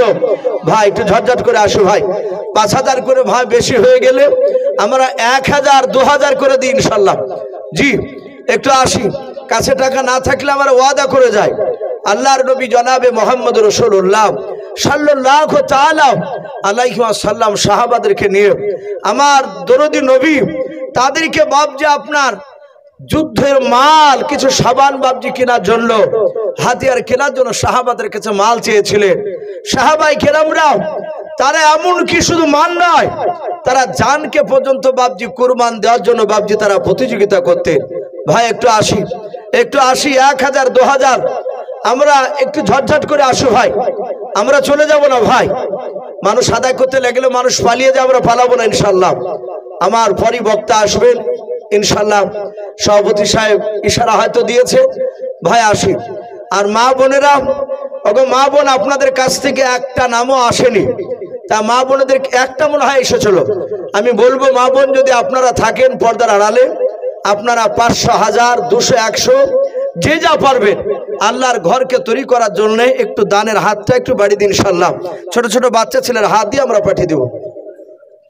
বলেন আরে তাকবীর। এ আব্বা শেখ নামে দেখো বান্দা কোথায় যে ছিল, আল্লাহ নাম শুনে দেখো 1000 টাকা দিল, যে আশাতে যে নিয়াতে করিয়াছে দান, দানকে কবুল করো তুমি সুবহান। অগবারি দোয়া করি অগবাগবারি, মিজানেতে নেকির পানা করে দিও ভারী। আর দোয়া করি মোলা তাহার জন্যতে, সুখে শান্তি রেখো তুমি দুনিয়ার বুকেতে। আর একজন বেনামিতে ভাই আমার এখানে যে ছিল, আল্লাহ নাম শুনে দেখো 500 টাকা দিল, 500 টাকা বলে মোলা করিও না হেলাও, নেকির খাতাই মোলা লিখিও গো মেলাও। যে আশাতে যে নিয়াতে করিয়াছে দান, দানকে কবুল করো তুমি সুবহান। অগবারি দোয়া করি অগপাকবারি, মিজানেতে নেকির পানা করে দিও ভারী, আল্লাহুম্মা আমিন। ভাই একটু ঝটঝট করে আসো ভাই, 500 1000 2000 আমরা আসি। আর যদি কেউ মনে করেন যে ইনশাল্লাহ আমি 2 বস্তা 5 বস্তা সিমেন্টের নাম লিখাবো ইনশাল্লাহ, তাও লিখাতে পারে ভাই। আমি একটু দাবি রেখেছি ভাই, আর বেশি নাই, মাত্র আপনাদের কাছে ভাই আমি একটা এসি চেয়েছি ভাই। যদি কোনো আল্লাহর বান্দা থাকে তাহলে একটু দানের হাতটা একটু বাড়াতে পারে ভাই, কে হবে না ভাই? জি 500 1000 করে এই আল্লাহর ঘরকে তৈরি করার জন্য একটু আমরা তাড়াতাড়ি আসো ভাই। আল্লাহর ঘর কিয়ামত পর্যন্ত বাবজি মানুষেরা সেখানে থাকবে, তারা নামাজ পড়বে, আমরা আসি। বাবজি বলেন বাসাবাড়ি বাড়ি কোথা থেকে এসে 10 বস্তা সিমেন্ট দিছে? সুবহানাল্লাহ। বাসাবাড়ি বাড়ি, ওই বাসাবাড়ি থেকে এসে টিকটিকি পাড়ার মসজিদে এসে, বাবজির নাম কি? দেরেস্তুল্লাহ বাবজি উনি বলছেন আমি 10 বস্তা সিমেন্টের দাতা। বলুন মারহাবা, বলেন আরে তাকবীর। এই দেরেস্তুল্লাহ বাবজি আমার এখানে যে ছিল, আল্লাহ নাম শুনে দেখো 10 বস্তা সিমেন্ট দিয়ে গেল। যে আশা দিদি নিয়াতে করিয়াছে দান, দানকে কবুল করো তুমি রহমান আল্লাহুম্মা আমিন। আর একজন ভাই আমার এখানে যে এসিয়া 500 টাকা দান দিল মসজিদ বানাবো বলিয়া, যে আশাতে যে নিয়াতে 500 টাকা করে গেল দান, দানকে কবুল করো তুমি সুবহান। আর দোয়া করি মোলা তাহার জন্নতে সুখে শান্তি রেখো তুমি দুনিয়ার বুকে। তো বাবজি ভাইরাও আমি বেশি চাই নাই, আমি মাত্র 2000 500 1000 করে চেয়েছি ভাই আল্লাহর ঘরকে তৈরি করার জন্য। আল্লাহর নবী জনাবে মুহাম্মদ রাসূলুল্লাহ সাল্লাল্লাহু তাআলা আলাইহি ওয়াসাল্লাম বিশ্ব নবী বলেন রে আয়েশা কিয়ামতের ময়দানে আল্লাহ কোরআনে বলেছেন ফাতাতুনা আফওয়াজা, কিয়ামতের ময়দানে বাবা কবর থেকে 10 রকমের কায়দায় মানুষ উত্থাপিত হবে। আল্লাহ রাসূল বলেন আয়েশা কিয়ামতের ময়দানে একটা দলের মানুষের হাতগুলো লম্বা লম্বা হবে। মা আয়েশা সিদ্দিকা রাদিয়াল্লাহু তাআলা আনহা তিনি বলেন ওগো আল্লাহর রাসূল ওই মানুষগুলো এমন কি কাজ করে যাবে যে হাতগুলো তাদের কিয়ামতের ময়দানে লম্বা লম্বা হবে।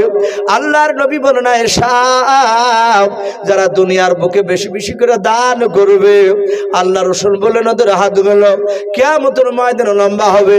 আর ফেরেশতারা লম্বা হাতগুলোকে দেখে টেনে টেনে নিয়ে গিয়ে বাবা জান্নাতে প্রবেশ করাবে। বলুন সুবহানাল্লাহ। মুকলুস শেখ এই মুকলুস শেখ নামে দেখো বান্দা কোথায় যে ছিল, শ্বশুর নামে দেখো 1000 টাকা দিলাও, 1000 টাকা বলে মোলা করিও না হেলাও, নেকির খাতায় মোলা লিখিও গো মেলাও। যে আশাতে যে নিয়াতে করিয়াছে দান, দানকে কবুল করো তুমি সুবহান। অগবারি দোয়া করি অগ পাক বাড়ি, মিজানেতে নেকির পাল্লা করে দিও ভারী। যে আশাতে যে নিয়াতে করিয়াছে দান, দানকে কবুল করো তুমি সুবহানাল্লাহুম্মা আমিন। ভাই একজন বাপজি শুধু 10 বস্তা দিয়েছে ভাই। আমরা এখানে 1 বস্তা করে যদি লেখাই 50টা লোক লিখালে 50 বস্তা হবে ইনশাআল্লাহ। ভাই আমরা কেউ খালি হাতে যাব না ইনশাআল্লাহ। হলে 1 বস্তা শিবের না হলেও শেষের বেলাতেও আমরা না হলেও 100টা টাকাও নাম লিখে দিয়ে যাবো ইনশাআল্লাহ। ভাই আসি ওগো মা বোন আপনাদের কাছে দেখতে চাই, কোন মা বোনের নাম আমি এখন পর্যন্ত আর পাইনি। তাই 100 200 500 1 বস্তা 2 বস্তা করে সিমেন্টের নাম লিখাবেন ইনশাআল্লাহ। আমি মিরশাদ ভাইকে বলবো ভাই আপনি হয়তো একটা ছেলে মা বোনদের গেটের কাছে একটু দাঁড়ালে খাতা কলম আছে, যাক আলহামদুলিল্লাহ মা বোনদের কাছে খাতা কলম নিয়ে গিয়েছে। মা বোনরা যে যা পারবেন ইনশাআল্লাহ বাচ্চা ছেলের হাতে একটু নামটা লিখাবেন। ভাই আপনাদের কাছে আর হবে না কেউ ভাই? জি আল্লাহর ঘরকে তৈরি করার জন্য প্রায় 7টা বাজতে চললো, আমরা আসি ইনশাআল্লাহ। আপনাদেরকে বেশিক্ষণ বিরক্ত করা হবে না, যেহেতু জালসার কমিটি ভাই বলেছেন ইসু ভাই প্রথম থেকে আদায় করাবো না আমরা কাউকে, মাত্র মিনিট 20 কালেকশন করলে আলহামদুলিল্লাহ যথেষ্ট। বারবার চাইলে হয়তো মানুষ বিরক্ত হয়ে যাবে। গোলাম মন্ডল উনি 20 কেজি ধান, বলুন মারহাবা, বলেন আরে তাকবীর। আল্লাহ তার 20 কেজি ধান কালা কবুল করুন। ভাই এই মসজিদে যদি 20 কেজি ধান দেয় দালাল হয়তো সবাই আসবে না যে অল্প ধান বলে। বাবজি যখন ধান লিখেছেন যদি কেউ থাকেন কোনো বাবজি কোনো ভাই যে 20 কেজি নয় হয়তো কেউ 1 মণ দিবেন ইনশাআল্লাহ। কেউ যদি মনে করেন যে না আমি 20 কেজি দিব, এইভাবে যদি আমরা লিখাই 2-1000 লিখালে ইনশাআল্লাহ অনেক হয়ে যাবে। ভাই আসি কেউ যদি থাকে আল্লাহর বান্দা মাঠের না ধান ইনশাআল্লাহ মসজিদে লিখাবে। আর 1 বস্তা কেন ভাই একটু সিমেন্টের নাম লিখায়, জি 1 বস্তা করে ভাই। আর কি হবে না ভাই? এখানে কোনো আল্লাহর বান্দা এই গ্রামের মানুষ কি ভাই এখানে নাই একটাও? না সব মেহমান নিয়ে সব ব্যস্ত। বাবজি আপনাদেরকে একটু দেখতে চাই। যাক ভাই ইনশাআল্লাহ আগে ভাই আপনারা একটু আগে আগে বসবেন। আর অনেক মানুষ পালিয়ে গেল। 1 বস্তা শুবেন কি নাম? এখানে বাড়ি গোলাম মন্ডল, উনি 1 বস্তা সিমেন্টের দাতা, বলুন মারহাবা। আল্লাহ তার 1 বস্তা সিমেন্টের দান কালা কবুল করেন। আল্লাহ যারা দিচ্ছে যারা দিতে পারে নাই তুমি সকলকে নবীর চেহারা না দেখে আমাদের মত দিও না, বলুন আল্লাহুম্মা আমিন। আসি ভাই কি নাম? ও রফিল মন্ডল উনি বলছেন কাজ চললে 2 বস্তা সিমেন্ট দিবেন। ভাই আপনি লক্ষ্য করে ইনশাআল্লাহ দিয়ে যাবে। রফিল মন্ডল উনি 2 বস্তা সিমেন্টের দাতা। বলুন মারহাবা, বলেন আরে তাকবীর। আল্লাহ তার 2 বস্তা সিমেন্টের দানকে আল্লাহ কবুল করো। আল্লাহ তুমি তার আত্মীয় স্বজন কবর আযাবকে মাফ করে দাও। বলুন আল্লাহুম্মা আমিন। ভাই একটু ঝটঝট করে আসো ভাই, আসি 1 বস্তা 2 বস্তা 500 1000 2000 যে যা পারবো ভাই একটু আল্লাহর রাস্তায় ঘরকে তৈরি করার জন্য এগিয়ে আসি। আর ভাই একটা এসি হবে না ভাই, এখানে যদি 3-4টে যদি বন্ধু থাকেন, কেউ একাই না পারলে 4 বন্ধুতে মিলে ইনশাআল্লাহ বলতে পারেন যে আমরা 4 বন্ধুতে একটা এসি দিব ইনশাআল্লাহ।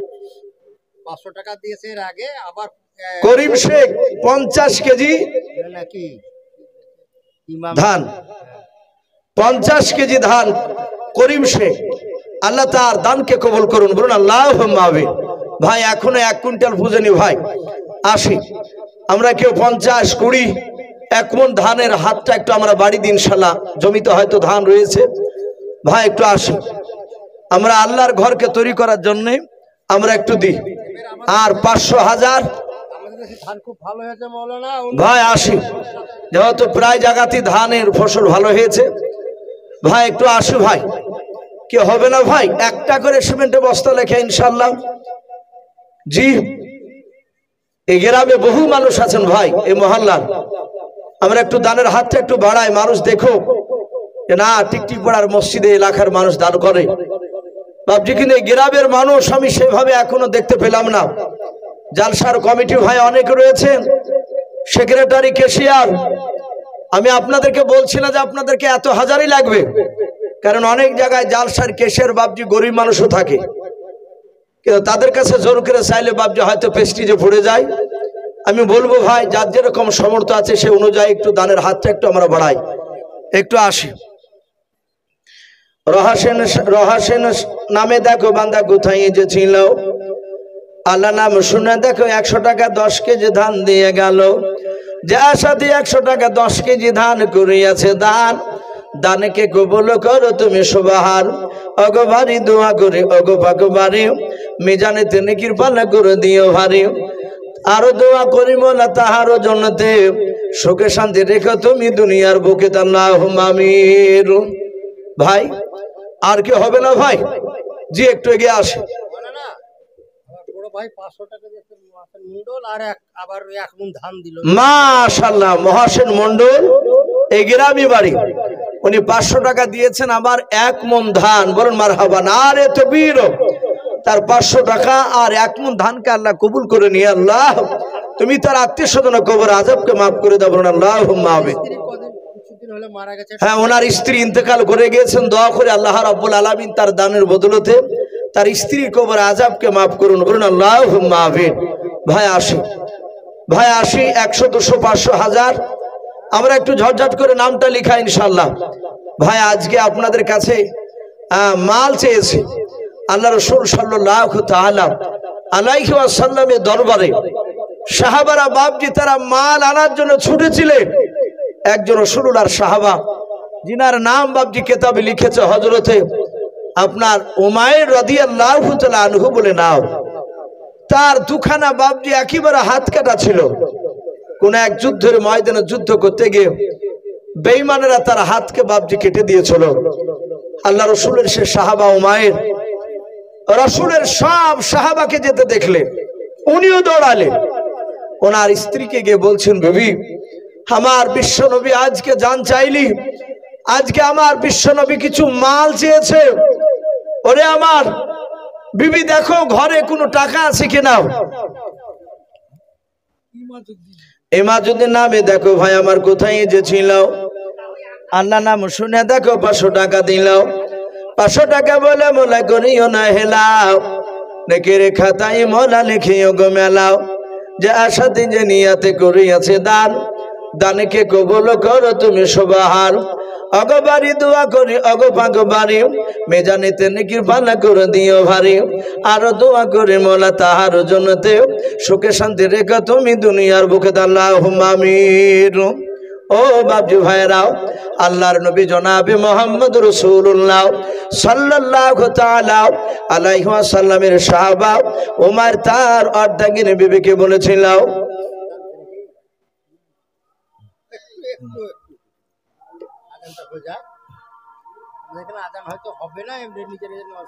আজানটা মুখে দিতে হতো।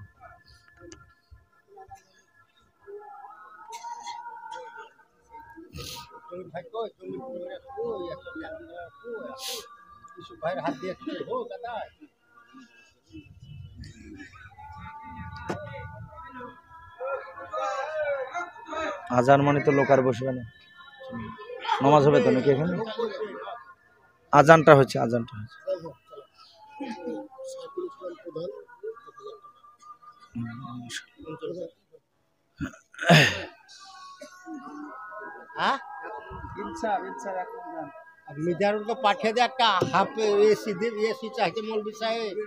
আচ্ছা ভাই, সবাই যদি এভাবে চলে যান তাহলে আমার পরে বক্তা এসে তো আর মানুষ পাবে না ভাই, আমরা বসি।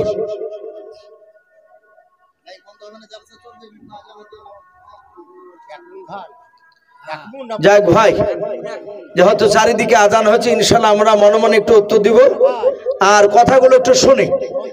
যেহেতু সব আজানের সময় একটু থামতে গেলে হয়তো মানুষ সবই চলে যাচ্ছে। এই 10,000 টাকা কে দিল? মাশাআল্লাহ, সাইফুল ইসলাম সাহেব অঞ্চল প্রধান, উনি বলছেন 10,000 টাকার দাতা। বলুন মারহাবা। আল্লাহ তার 10,000 টাকার দানকে কবুল করে নিও, তার আত্মীয় স্বজন কবর আযাবকে মাফ করুন। বলুন আল্লাহুম্মা আমিন। আল্লাহ তুমি তার হায়াতে তয়্যিবা সিহাতে কুল্লিয়া দান করো। বলুন আল্লাহুম্মা আমিন। হ্যাঁ বাবজি, 2 বস্তা সিমেন্ট। বাবজির নাম কি? সাদেক মন্ডল, 2 বস্তা সিমেন্টের দাতা। বলুন মারহাবা। আল্লাহ তার 2 বস্তা সিমেন্টের দানকে সাদেক মন্ডল আল্লাহ কবুল করুন। বলুন আল্লাহুম্মা আমিন। বলেন আরে তাকবীর। আল্লাহ সকলের দানকে কবুল করুন। ভাই আমরা আসি, ভাই আমরা চলে যাব না। আমরা 10 বস্তা, 2 বস্তা, 5 বস্তা, 200, 100, 1000 যে যা পারবো ভাই আমরা আসি ইনশাআল্লাহ। আজান হচ্ছে, হয়তো মসজিদে নামাজ হবে, এখানে জালসা চলবে ইনশাআল্লাহ। আমার পরে বক্তা আসবে ভাই, আসি। আর কেউ নাই ভাই? কোন আল্লাহর বান্দা? ওগো মা বোনেরাও, আমি আপনাদেরকে এখনো দেখতে পাইনি। নাম কত আছে? সুবহানাল্লাহ। এ দেখেন ভাই আমার, উনি নাম করতে বারণ করলে না না, এইখানকারই উনি হচ্ছে না মসজিদের মানে স্বভাব ইতবা সেক্রেটারি নাকি? যাক, মসজিদের উনি সদস্য,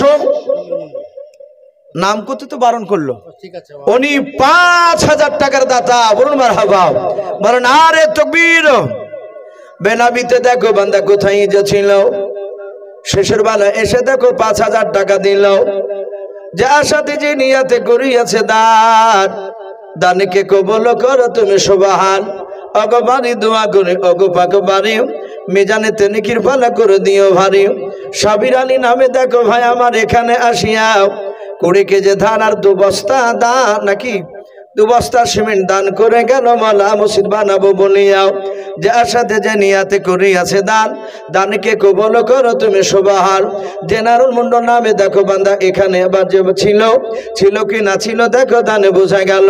যোগ্য বাপের যোগ্য ছেলে জেনারুল মন্ডল এখানে আসিয়াও 2 বস্তা সিমেন্ট দানিল দেখো মসজিদ বানাবো বলিয়াও, যে আশাতে যে নিয়াতে করিয়াছে দান, দানকে কবুল করো তুমি সুবহান। আজি শেখ নামে দেখো বান্দা কোথায় যে ছিল, আল্লাহ নাম শুনে দেখো 5 বস্তা সিমেন্ট দিয়ে গেল। যে আশাতে যে নিয়াতে 5 বস্তা সিমেন্ট করিয়াছে দান, দানকে কবুল করো তুমি সুবহান।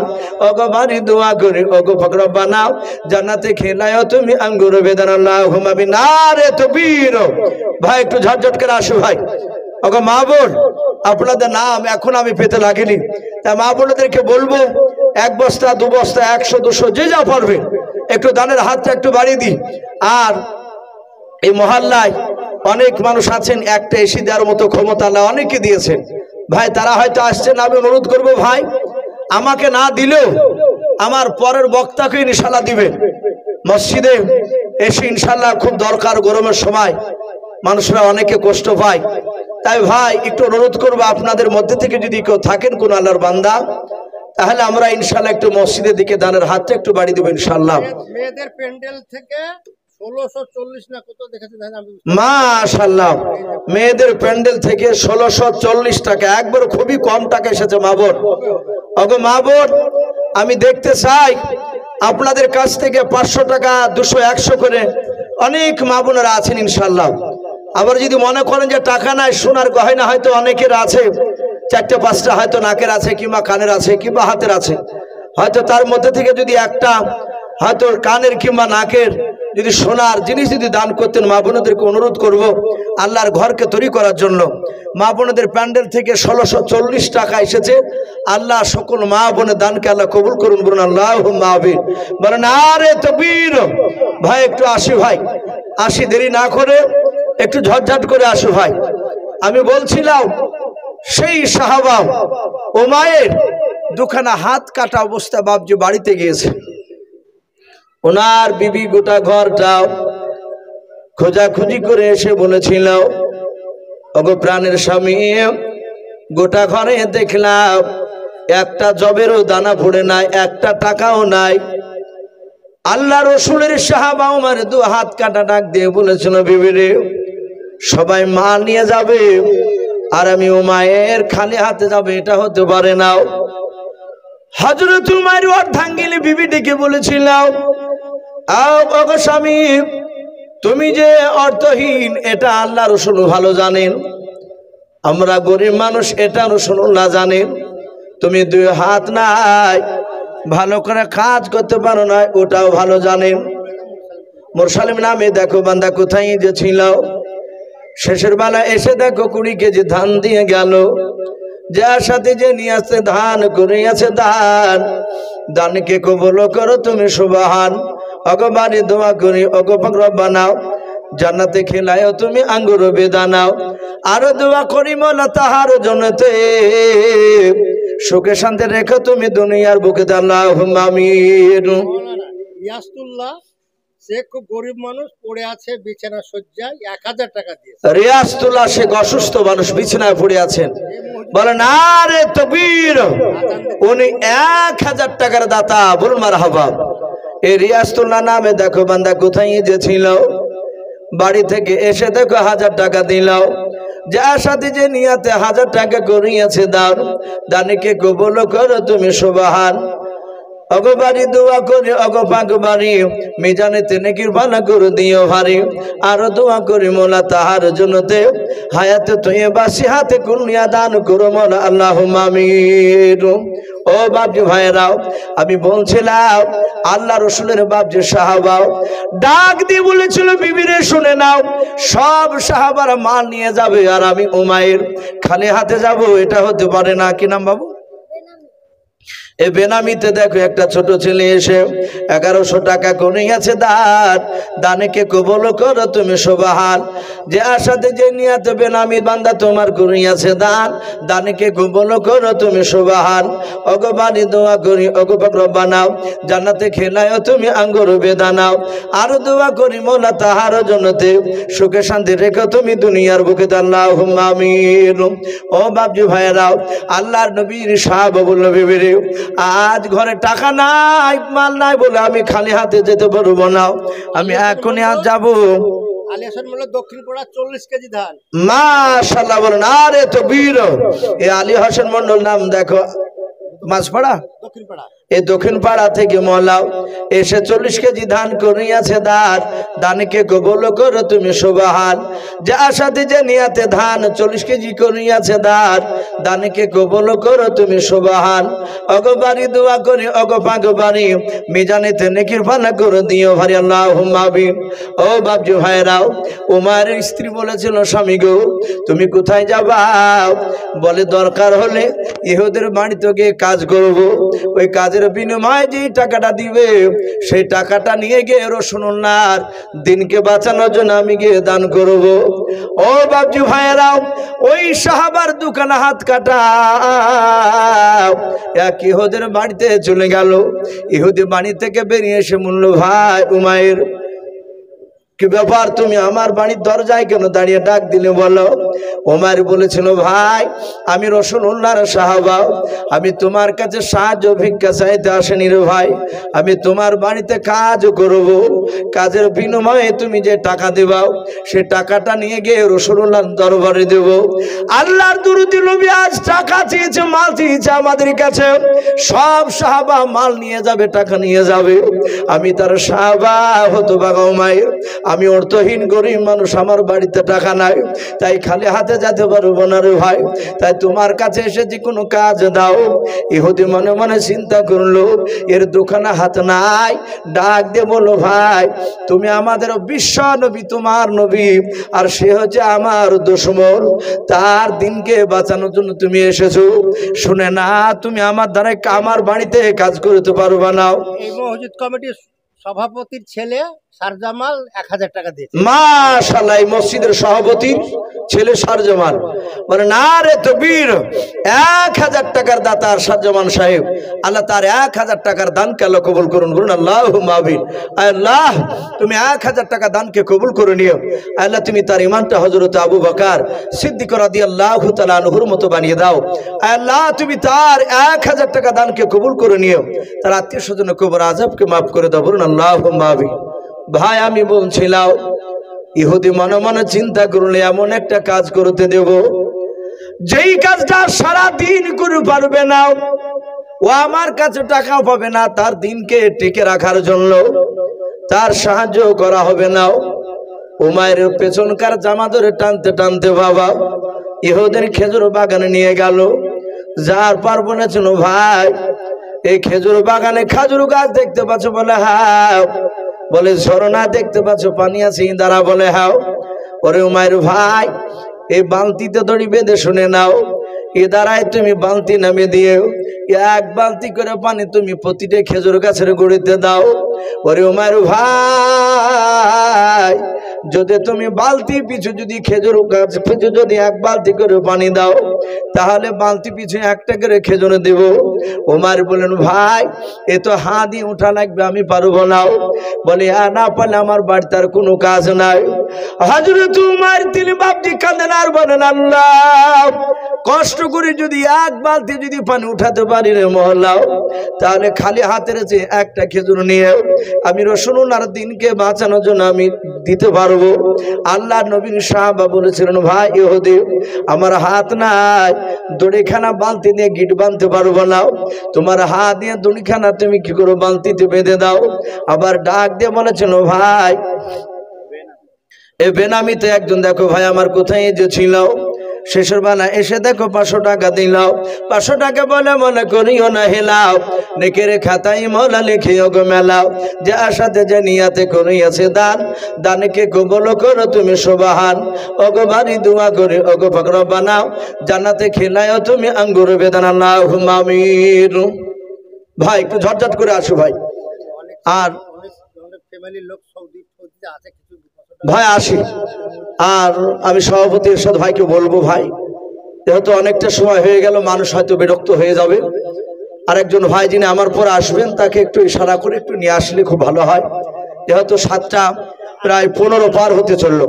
ভাই একটু আসি, নিয়ে আসেন ভাই। আমি আপনাদেরকে অনুরোধ করছি ভাই, এই গ্রামে বহু মানুষ সৌদিতে আছেন ভাই, আলহামদুলিল্লাহ। সৌদি পার্টি ভাইরা তারা ইনশাল্লাহ তো জানে যে তাদের দেশে আজকে জালসা হয়েছে, তারা যদি 1000 করে দেয় অনেক টাকা হয়ে যাবে ইনশাল্লাহ। ভাই আসি, শেষের বেলায় আমরা কেউ বাকি থাকবো না ইনশাল্লাহ। আমরা না হলেও 100 টাকাও আল্লাহর ঘরকে বাপজি ওয়াদা করে যাব, আমি 1 মাসের মধ্যে 100 টাকা দিব ইনশাল্লাহ। ভাই আসি, আমি বলছিলাম ওমর বলল, ভাই এই দড়িটা দিয়ে বালতিটা বেঁধে দাও। ইহুদি বেঁধে দিল। ওমর বলছেন, ভাই বালতিটা একটু ইদারায় নামিয়ে দাও। ইহুদি বলছো, ভাই আমাকে দিয়ে বালতি দড়ি আনাইলে আবার আমাকে দিয়ে বাঁধাইলে আমাকে দেব নামাইতে বলছে, লাস্টে বা আমাকে দেব তুলতে বলবো নাকি? ওমর বলছে, না ভাই আমি তুলতে বলবো না, তুমি শুধু নামিয়ে দাও। ইহুদি বাপ যে আপনার নামিয়ে দিল। হযরত উমাইর রাদিয়াল্লাহু তাআলা আনহু বাবা দোকানে হাত নাই, উমাইর বাম পা দিয়ে দড়িখানা বাপজি চেপে ধরে আছেন। হযরত উমর ডান পা দিয়ে বাপজি দড়িখানা বাপজি হিলাতে শুরু করলেন। পানিতে বালতিটা বাপজি নড়াচড়া করতে করতে বালতিটা ভরপুর হয়ে গেল পানিতে। হযরত উমাইর দাঁত দিয়ে বাপজি দড়িখানাকে চেপে ধরে ঝাটকা বাপজি টান মারে, যেহেতু হাত নাই। টান মেরে বাপজি পা খানা সরে দিয়ে পেটের সঙ্গে ইদারার কাদার সঙ্গে বাবা দড়িখানা চেপে ধরে। আবার দাঁত দিয়ে বাপজি সামনেকার দড়িটা আবার চেপে ধরে আবার ঝাটকা টান মারে। এইভাবে উমাইর টান মেরে মেরে বাবা একটা নাই দুইটা নাই 10 বালতি পানি উঠালেন। বলুন সুবহানাল্লাহ। হযরত উমাইর দড়ির দিকে তাকে দেখেন, রে বাবা লাল হয়ে গেছে দড়িখানাও, পেটের চামড়ার সাথে ইদারার কাদার সঙ্গে বাবা দড়িতে ঘষ্টন লেগে লেগে রে বাবা চামড়া উঠে তার রক্ত লাগে গিয়েছে। হযরত উমাইর রাদিয়াল্লাহু তাআলা আনহু চিন্তা করেন, আল্লাহ আর সহ্য করতে পারি নাই, আর পারবো না। 10 বালতি মাপ যে পানিতে উঠিয়েছে। উমাইর সোজা ইহুদির বাড়ি থেকে ডাক দিয়ে বলেছিল, ওরে ইহুদি ভাই। ইহুদি মনে মনে ভেবেছিল আর মনে হয় তুলতেও পারে নাই, এক বালতিও পারে না, হয়তো বলে পালিয়ে যাবে। ইহুদি বেরিয়ে দেখে হযরত উমাইরের পেট দিয়ে বাপজি রক্ত বেরিয়ে গিয়েছে। উমাইর বলেছিল, ভাই তোমার পেটের কেন এই অবস্থা বলো? ডাক দিয়ে বলেছিল, ভাই তুমি এমন কাজ দিলে আমাকে করতে, যে কাজটা আমার হাত নাই। দাঁত দিয়ে ধরে ইদারার কাদার সঙ্গে চেপে ধরেছিলাম পেটের সঙ্গে দড়িকে। ছাঁচড়া লেগে লেগে ঘষ্টন লেগে লেগে পেটের চামড়া খানা পর্যন্ত ছিঁড়ে গিয়েছে রে ভাই। আমি বেশি নাই 10 বালতি পানি উঠিয়েছি ভাই, দয়া করে আমাকে 10টা খেজুর দিয়ে দাও। আল্লাহ রসুলের সাহাবা ওমর বাপজি দাঁড়িয়ে আছেন। ইহুদি ঘরে গিয়ে দেখলো, আহারে এত কষ্ট করে পানি উঠিয়েছে, আমি ওকে একটা নাই 10টা নাই, আমি তাকে 100টা খেজুর বেশি দেব। বলুন সুবহানাল্লাহ। 110টা খেজুর বেশি দিয়ে দিয়েছে। পোটলার আকারে বাপনি বেঁধে দিয়ে আল্লাহ রসুলের সাহাবার কাছে দিলেন। সাহাবা বলেন, ভাই আমি হাতে করে নিয়ে যেতে পারবো না, যেহেতু হাত নাই। এই খাজুরের পোটলাটা তুমি আমার মাথাতে বসিয়ে দাও। সাহাবার মাথাতে বসে দিলেন। সাহাবা চলে গেলেন আল্লাহ রসুলের দরবারে। নবী বলুন, সাহাবা তোমার তো হাত নাই, তুমি অর্থহীন সাহাবা, এই 10টা খেজুর নাই, এতগুলো খেজুর তুমি কোথায় পেলে বলো? আর তোমার পেটের কেন এই অবস্থা বলো? আল্লাহর নবী জনাবে মুহাম্মদ রাসূলুল্লাহ সাল্লাল্লাহু তাআলা আলাইহি ওয়াসাল্লাম যখন বললেন বাবা, সঙ্গে সঙ্গে সাহাবা কাঁদেন আর বলেন, হুজুর আমি হাত নাই, আমার ঘরে কোনো ধন সম্পদ টাকা পয়সা ছিল না। ও নবীজি, তাই আমি এক ইহুদির বাড়িতে কাজ করতে গিয়েছিলাম। ইহুদি আপনার দুশমন, আমাদের দুশমন। আপনার দিনকে টিকে রাখবো বলেছিলাম, দান করব বলেছিলাম। এই কথা শুনে আমাকে এমন একটা কাজ দিয়েছিল, যে কাজটা আমি যেন করতে না পারি। হুজুর গো, দাঁত দিয়ে বালতিটা উঠাতে গিয়ে পেটে ঘষ্টন লেগে আমার পেটের চামড়াটা বিনে রক্ত বেড়ে গিয়েছে। আল্লাহ দরুদ নবীর কাছে ডাকলেন, পেটে হাত দিয়ে বাপজি আপনার একটু হাত দিলেন। আল্লাহ রসুলের বরকত হাতখানা সঙ্গে সঙ্গে বাপজি তার পেটটা ভালো হলো। বলুন সুবহানাল্লাহ। বলেন আরে তাকবীর। এ বেনামিতে দেখো বান্দা কোথায় যে ছিল, 200 টাকা দান দিল মসজিদ বানাবো বলিয়াও, যার সাথে যে নিয়াতে করিয়াছে দান, দানকে কবুল করো তুমি সুবহান। হাফিজুর নামে দেখো বান্দা কোথায় যে ছিল, পর্দার আড়াল হতে দেখো 1000 টাকা দিল। 1000 টাকা বলে মোলা করিও না হেলাও, নেকের খাতায় মোলা লিখিও গো মেলাও।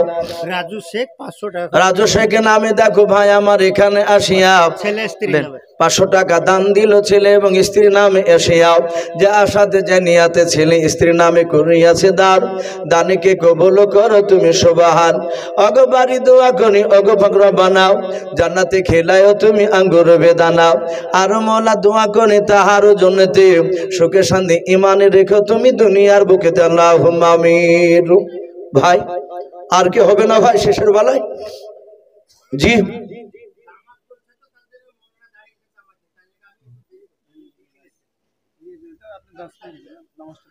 যাক ভাই, আপনি পেছনে একটু দাঁড়ান, নামাজ হয়ে গেলে নিয়ে চলে আসবেন। তো ভাই বিরক্ত হবে না ইনশাআল্লাহ। আর একটু মসজিদের যেহেতু আদায় কমিটির লোক তারা এই আদায়ের উন্নতি করলি বাপজি আপনার এই মসজিদের উন্নতি করবি জালসা দিয়েছে। তো ভাই আমরা যারা বসে আছে আলহামদুলিল্লাহ বসে থাকি নিশ্চয় ভাই আমার পর বক্তা উনি হয়তো খুব তাড়াতাড়ি চলে আসবেন যে হয়তো মসজিদে জামাত হয়েছে, তাই উনি আসা পর্যন্ত আপনাদের কাছে বাপজি দু চার কথা বাপজি একটু বলে একটু আদায়ের জন্য অনুরোধ করছি ভাই। আর শেষের বেলায় কি হবে না ভাই? জি আচ্ছা, মা বোনেদের কাছ থেকে মাত্র 1640 টাকা পাওয়া গিয়েছে, আর পাওয়া যায়নি। তা মা বোনেদেরকে বলবো মা বোন আপনারা এক বস্তা দু বস্তা 100-200 করে টাকা ইনশাল্লাহ আমরা দানের হাতটা একটু বাড়িয়ে দিই। জি আসি ভাই, আমি বলছিলাম সে সাহাবা উমাইর রাদিয়াল্লাহু তাআলা আনহু রাসূল হাত দিলেন, তার পেটটা ভালো হয়ে গেল। আমার দরদি নবী ডাক দিয়ে বললেন সাহাবা তুমি কটা বালতি পানি উঠিয়েছিলে বলো? বলে হুজুর বেশি নাই, মাত্র 10 বালতি। বলে খেজুর কটা দেওয়ার কথা হয়েছিল? বলে বালতি পিছু একটা করে খেজুর। দরদি রাসূল ব্যাগটা খুলে বললেন এতে 110টা খেজুর আছে।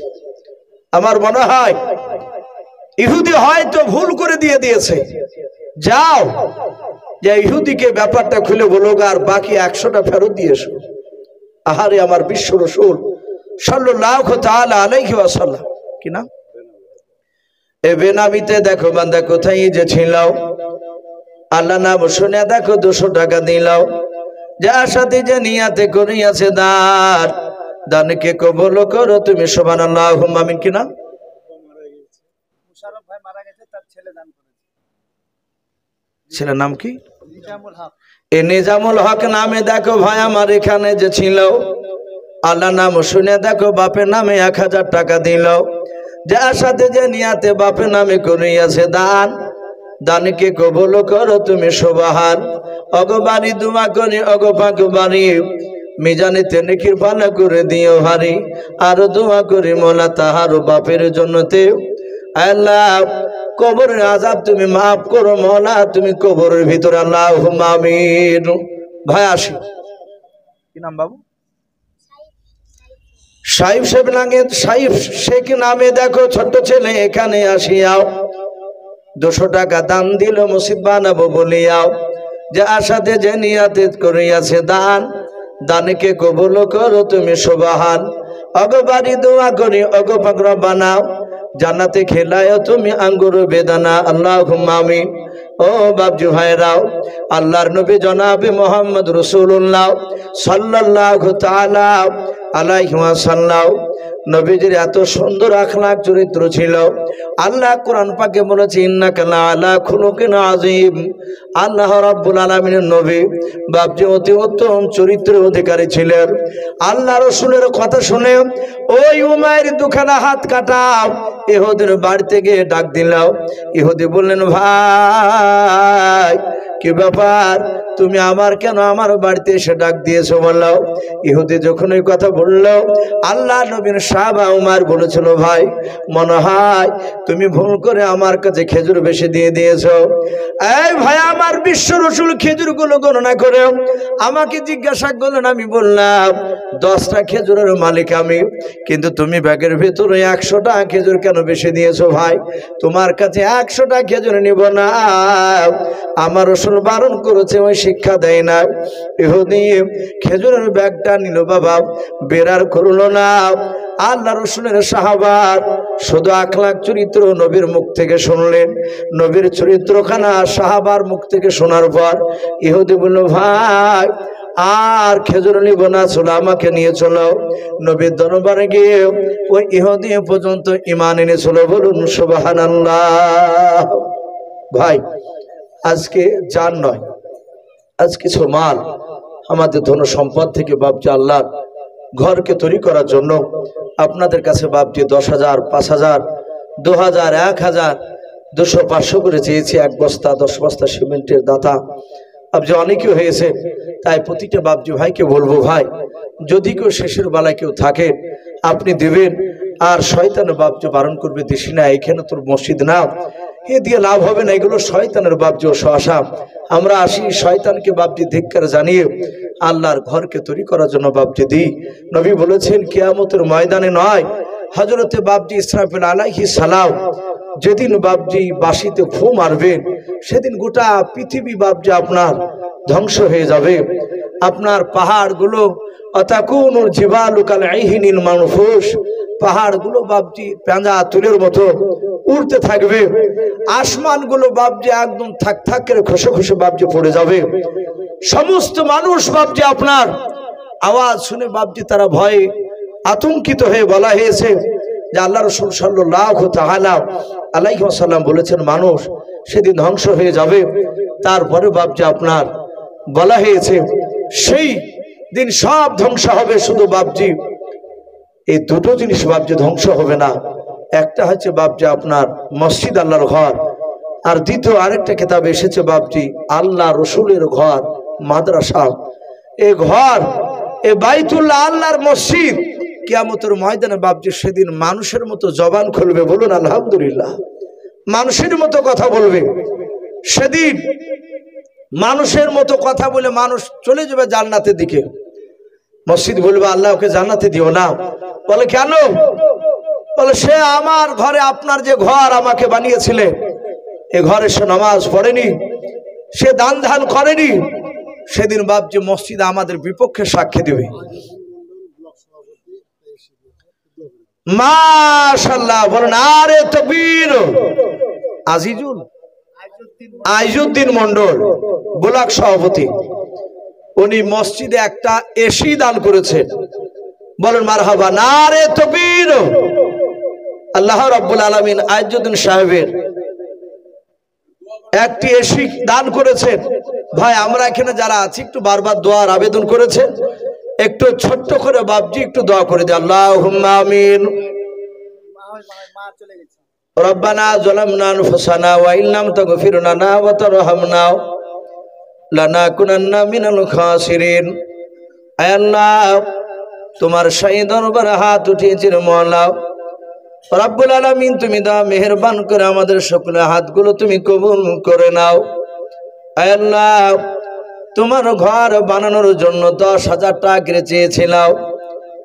আয় আল্লাহ তোমার একজন বান্দা 10,000 টাকা দান করেছেন, 5,000 টাকা দান করেছেন, 3,000, 2,000, 1,000, 500 টাকা, 10 টাকা, 200 টাকা, 10 বস্তা সিমেন্ট, 1 বস্তা সিমেন্ট, 2 বস্তা সিমেন্ট, 5 বস্তা সিমেন্ট, কেউ 20 কেজি ধান। আল্লাহ কেউ 40 কেজি ধান, কেউ 50 কেজি ধান। আল্লাহ তোমার ঘর বানানোর জন্য দান করেছে রে মওলা। আল্লাহ শেষের বেলায় আইজুদ্দিন শেখ তোমার বান্দা একটা তোমার ঘরে এসে দান করেছে রে মওলা। আল্লাহ সকল দানকারী দানকে তুমি কবুল করে নাও। আল্লাহ যারা দান করেছে তাদের আল্লাহ আত্মীয় স্বজনের কবর আযাব তুমি মাফ করে দাও। কেউ বাপের নামে, মায়ের নামে, দাদার নামে, দাদির নামে, কেউ ছেলে নামে দান করেছে, সকলকে তুমি কবুল করে নাও।